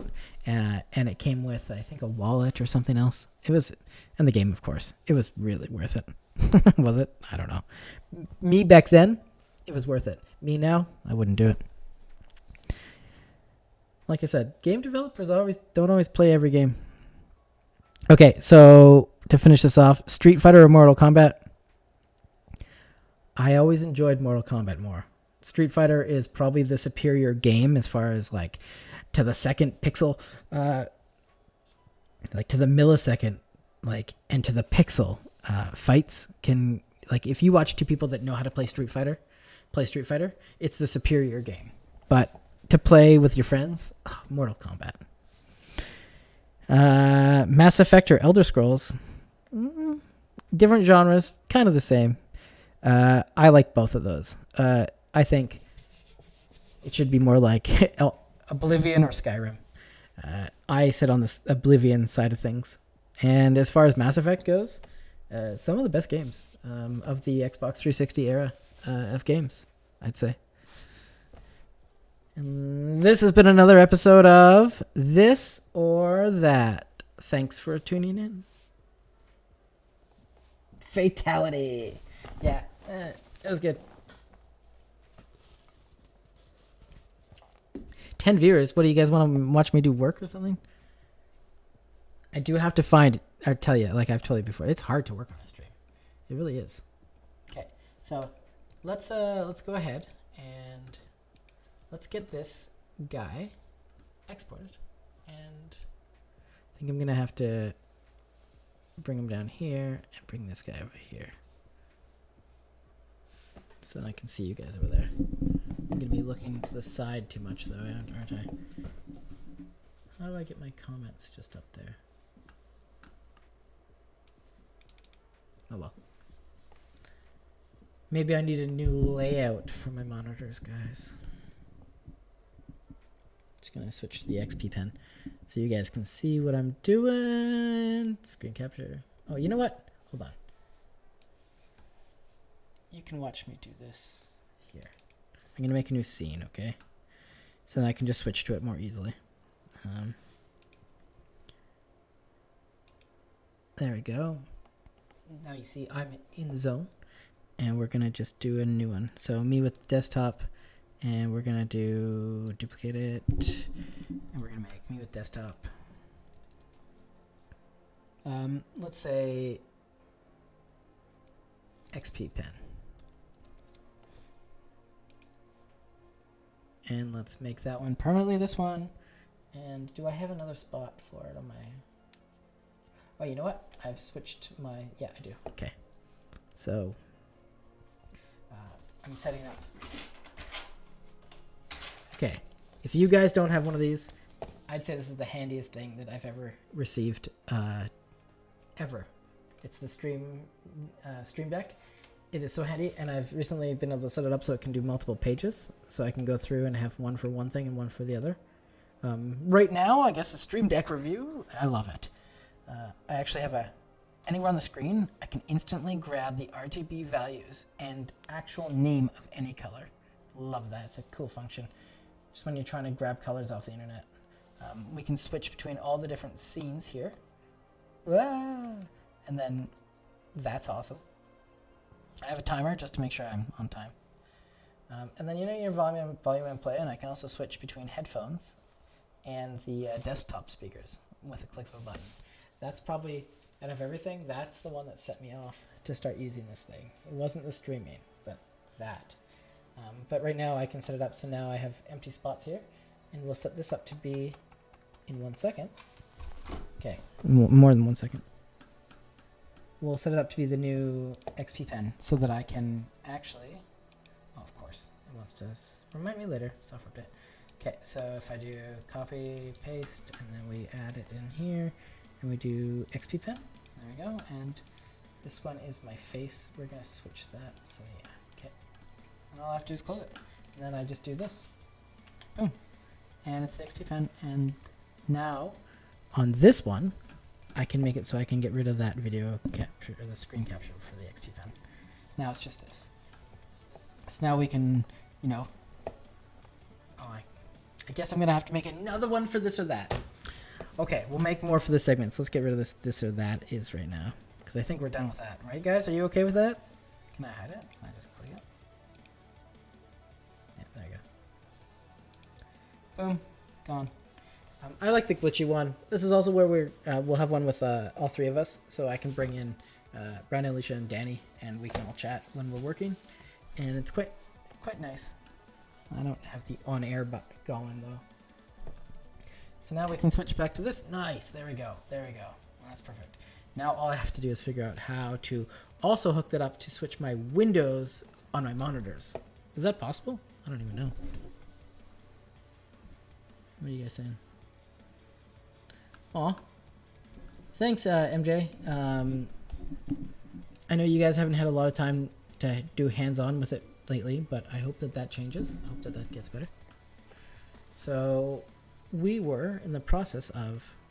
Oh, wait. Yeah, we're going to export this. But let me just double-check my Slack to make sure there wasn't something else that...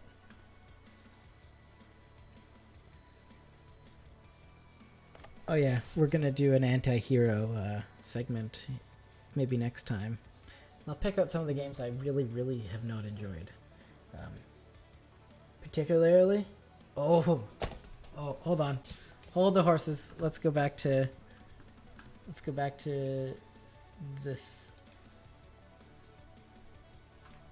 I love Fable games. So, if you've ever played Fable, Fable 1, 2, was it 3? No, that was 3 for Xbox 360. Peter Molyneux, everything he said didn't happen. I think they were supposed to have destructible trees in all three of the games. Didn't happen. But I finished all 3 of them. Like, you get in, and it's like the game I love-hate. You can't stop playing it. You get in and you play. Counter-Strike used to be that way. Counter-Strike Source, specifically. I know everyone's a 1.6 fan. Counter-Strike Source for me, and I'd never dip my toes in a Go because I'd spend too much money. Counter-Strike Source had all the customizable levels, and it was just a beautiful game to play.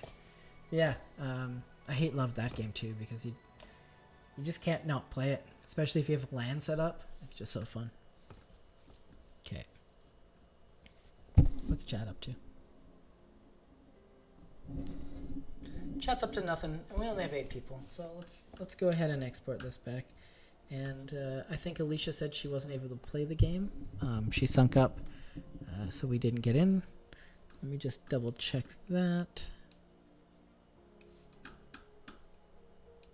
While I'm streaming, I'm also working, so you know.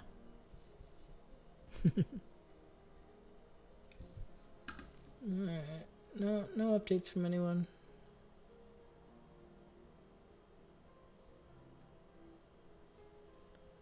Cool. Well, that means I'm just going to go ahead and get this rocking, and we'll apply a shader to it, and I'll show you guys what's up.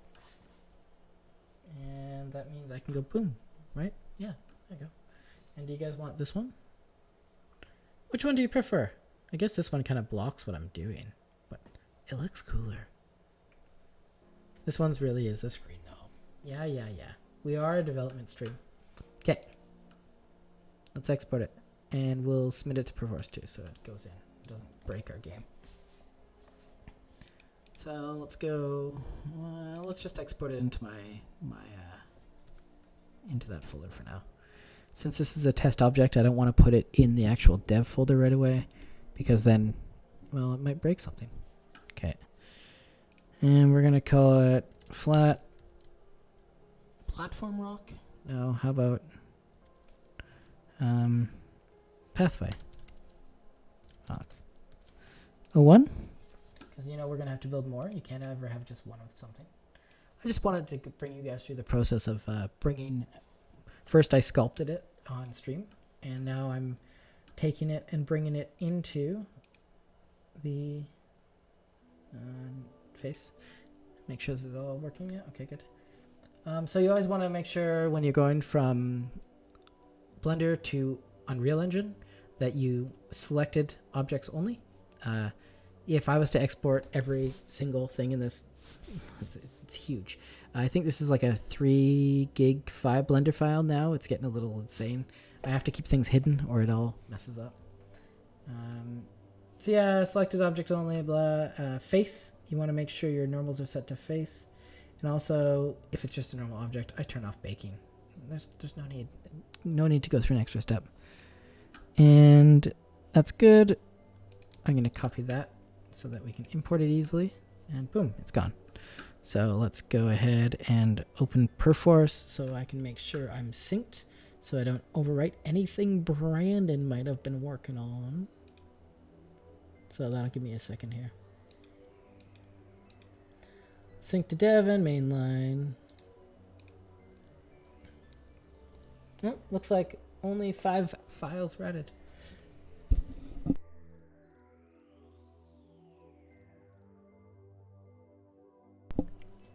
Excuse me there. Okay.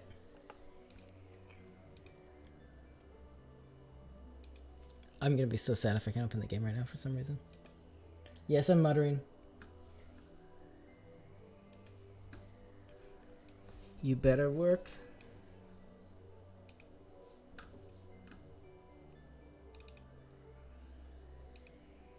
What? Oh. No, 1 second.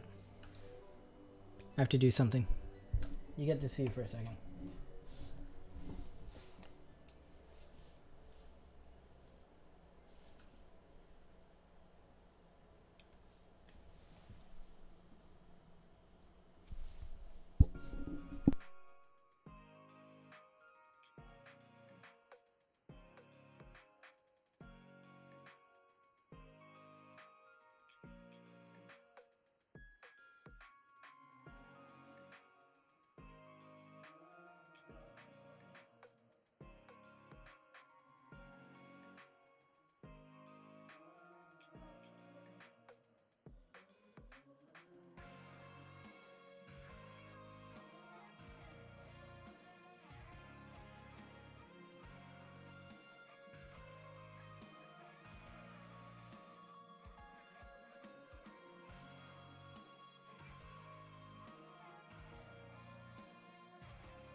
Currently generating project files. Oh, here, I'll put it up here. Sorry, I cleaned up my folder and now I'm here. Now I'm here. Oh, and now I'm here. Having a little issue, not sure why.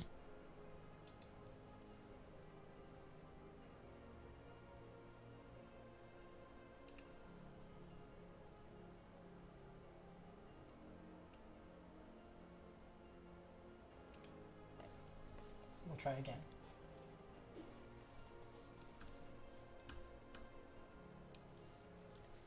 Did I need to sync to something? Hello.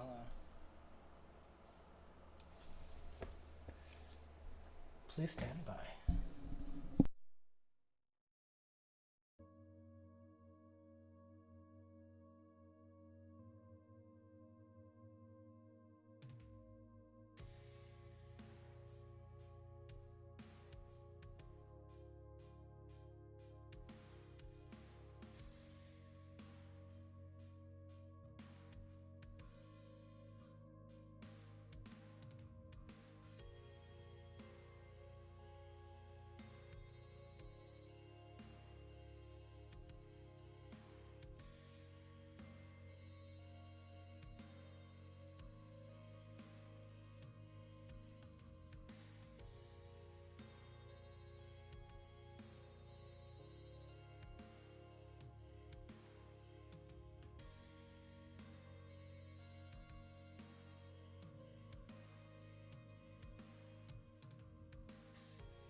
Hey guys.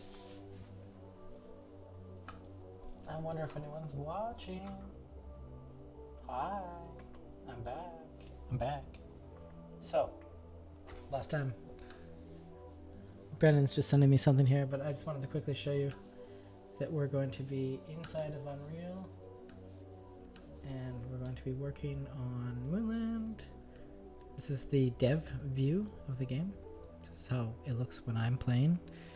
And right now, I just wanted to import a pathway texture, or a pathway brick, and see if it worked. You know? Just gonna try it out. Is the background music too loud? Yeah, Zach, take care. Oh, we're down to 4.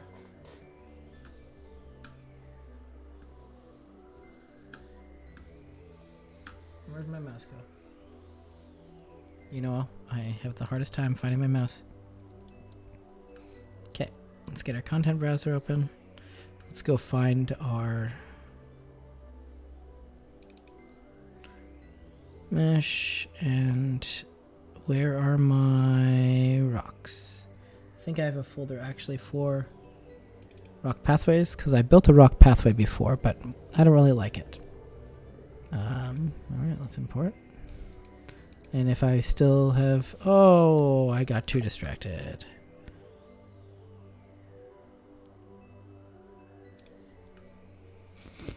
There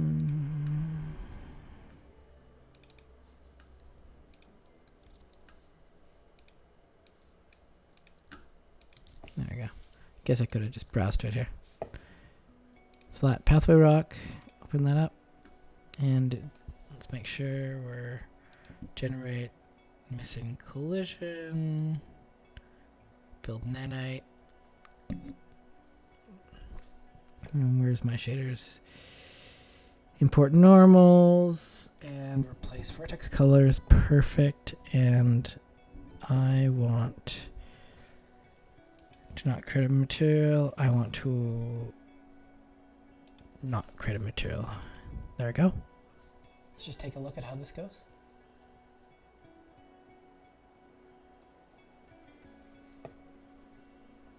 So, I always hate that when you import something in Unreal, it disappears. When you, the contact browser, if I'm working in this full screen kind of mode, it disappears, but whatever. Let's take a look. What's this look like? Boom. Looks like a path rock. Well, it looks like a rock. Looks like a rock. Let's flip it over. Let's move it. Sometimes I want to switch to oh, did I not put the center? I didn't put the center anywhere close, did I? Okay. Hold on. Oh, yeah, okay. That's why. 1 second.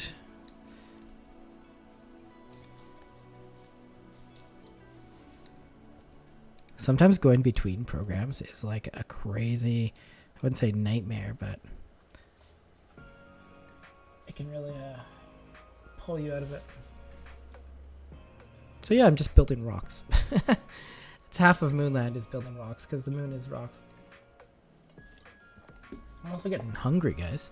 What should I eat for dinner or lunch? So we want to set origin to the 3D cursor, which should be the center of the world. I'm hoping that's the origin. Let's make sure. Yeah, okay.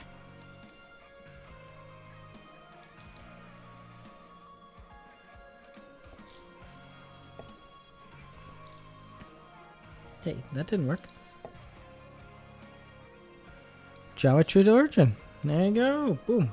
There you go. Fixed. So one big thing about Unreal is that when you export an object from Blender, you really want to make sure it's made out of magic pixels. Yeah, that's what you want to make sure. I hear someone outside. I've left my doors open because it's warm in here. Should be the same spot. Let's just copy the pathway. Let's do modified. Oh yeah, that's right. It's in here. That's not it. Where's my flat path rock?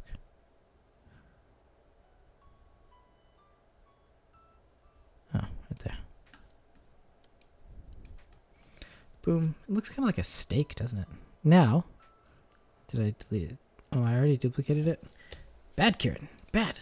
But when I do this, and I do this, and I do this, it'll do that. Bam. Oh, see, like, going between the F key from Maya in my brain to Unreal, my Unreal brain.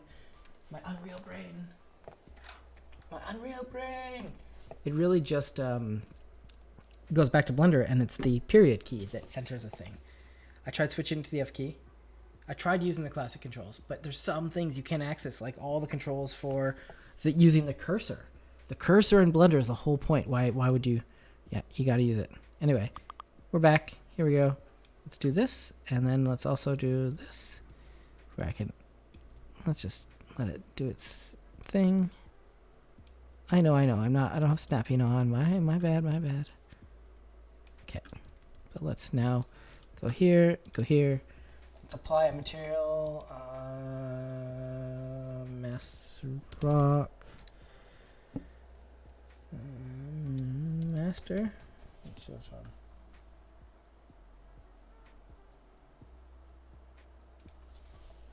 Yeah, look at that. See? Presto! Check that out. Oh, I got some bad spots there, though.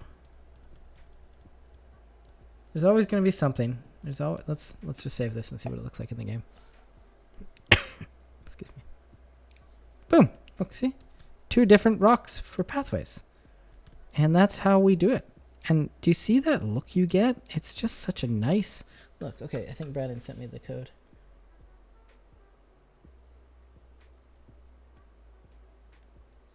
Okay. Yeah. R streaming pool size. Perfect. Okay. I just want to do something really quickly. It'll make everything better. Oh, did that not paste right?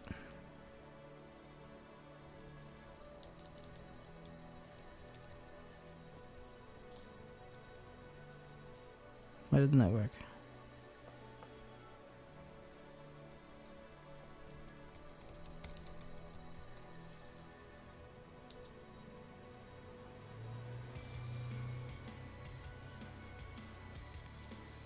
No, that's for nanite.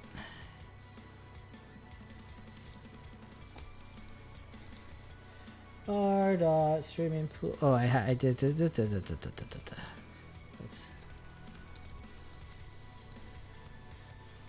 weird. It doesn't pop up.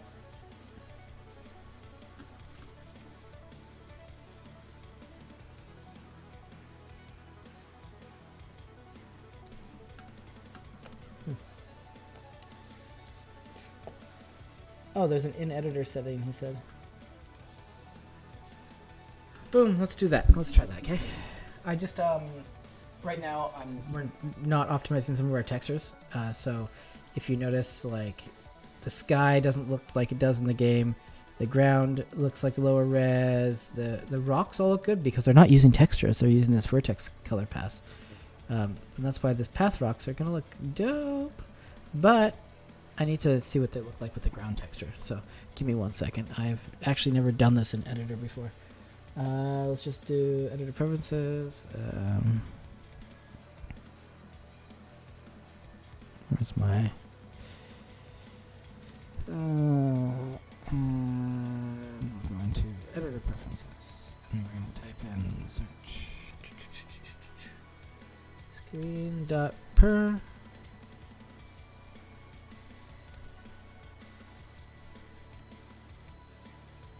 And then we're going to do an override to viewport resolution.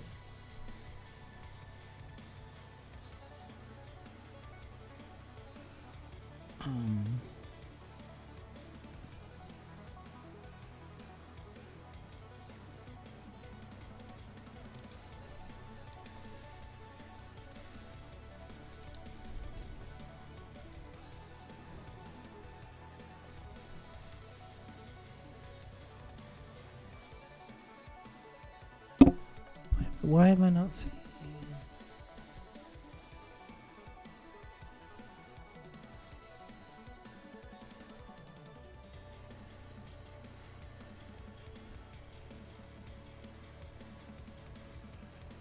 There we go.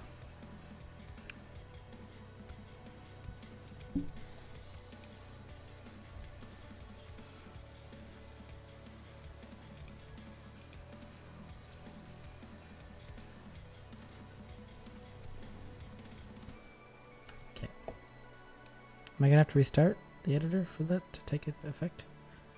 I don't know.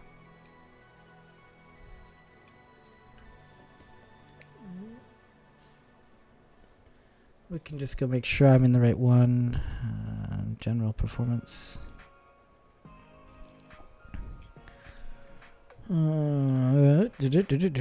Performance. Yeah.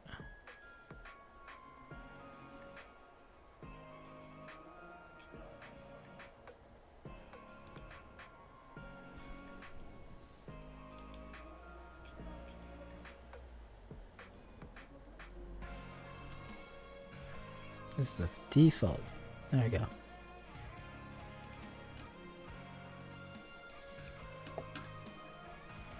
Yeah, I'm probably gonna have to here, let's just hit save. Save all. Let's make sure these are added.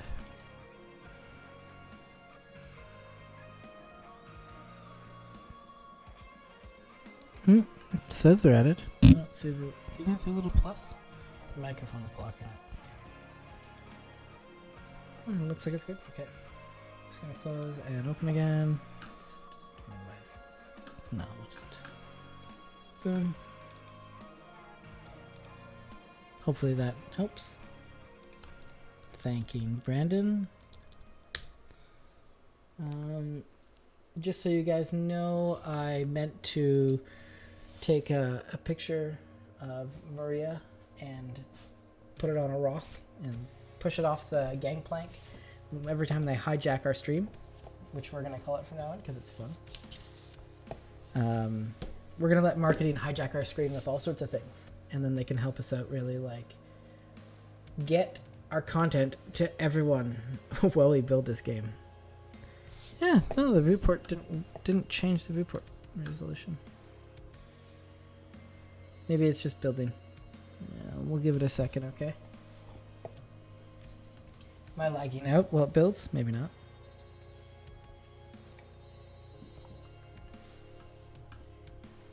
How are you guys doing?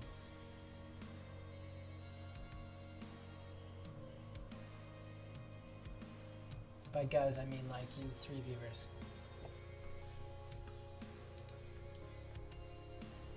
Ah, yes, it's fixed. Nice. No! What? What just happened? Why did it go away? Come back. Okay.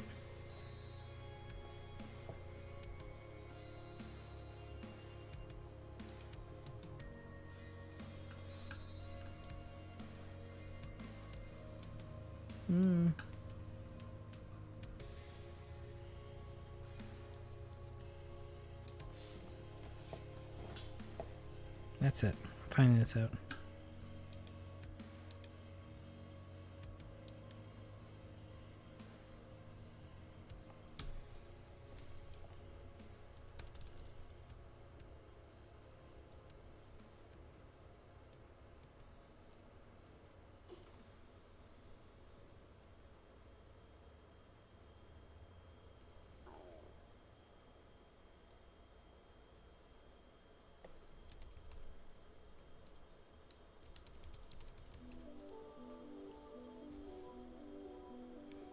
Why am I only seeing nanite streaming pool size?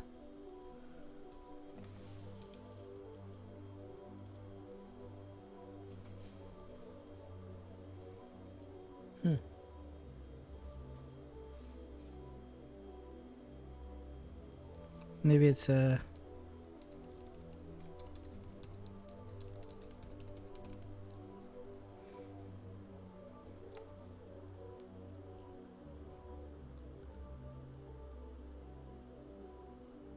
no.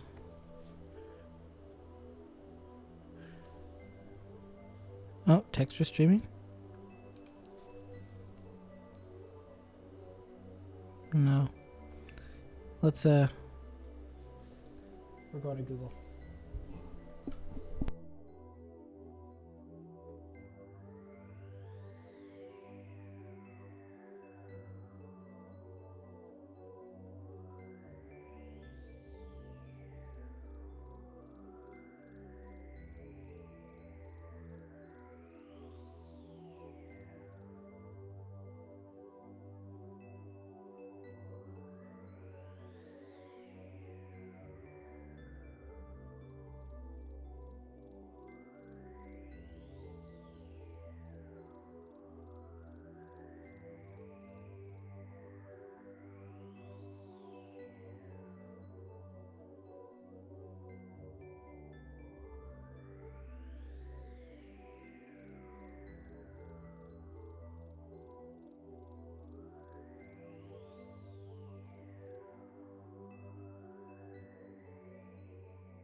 I don't know if this is gonna work. Let's find out.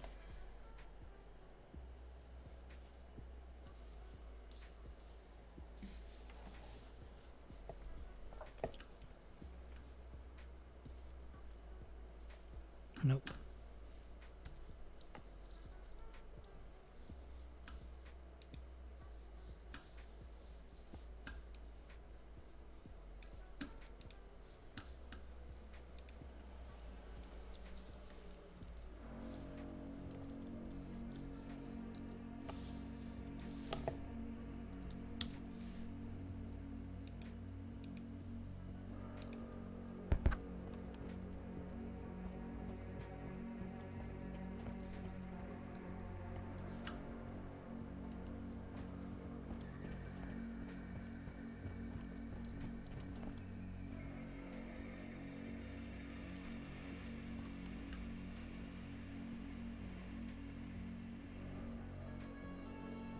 Yeah, those are gonna look good.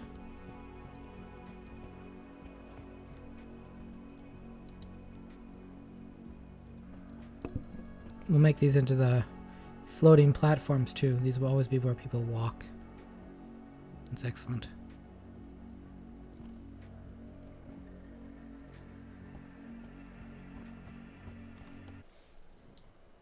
Now let's see what they look like when I combine them together.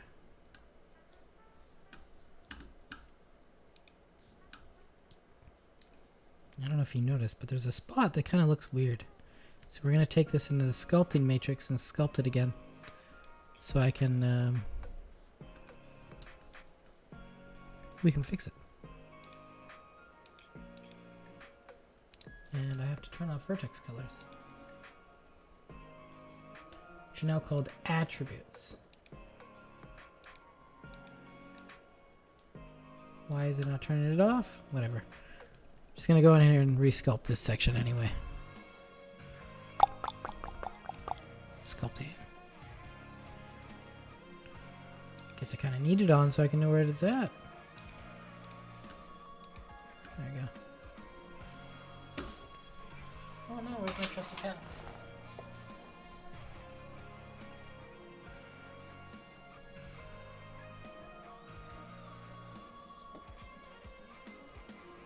I might actually go for a little break though. I need to find some food. I'm hungry. It's 2 p.m. here. Oops. Now you know where I am. Uh-oh.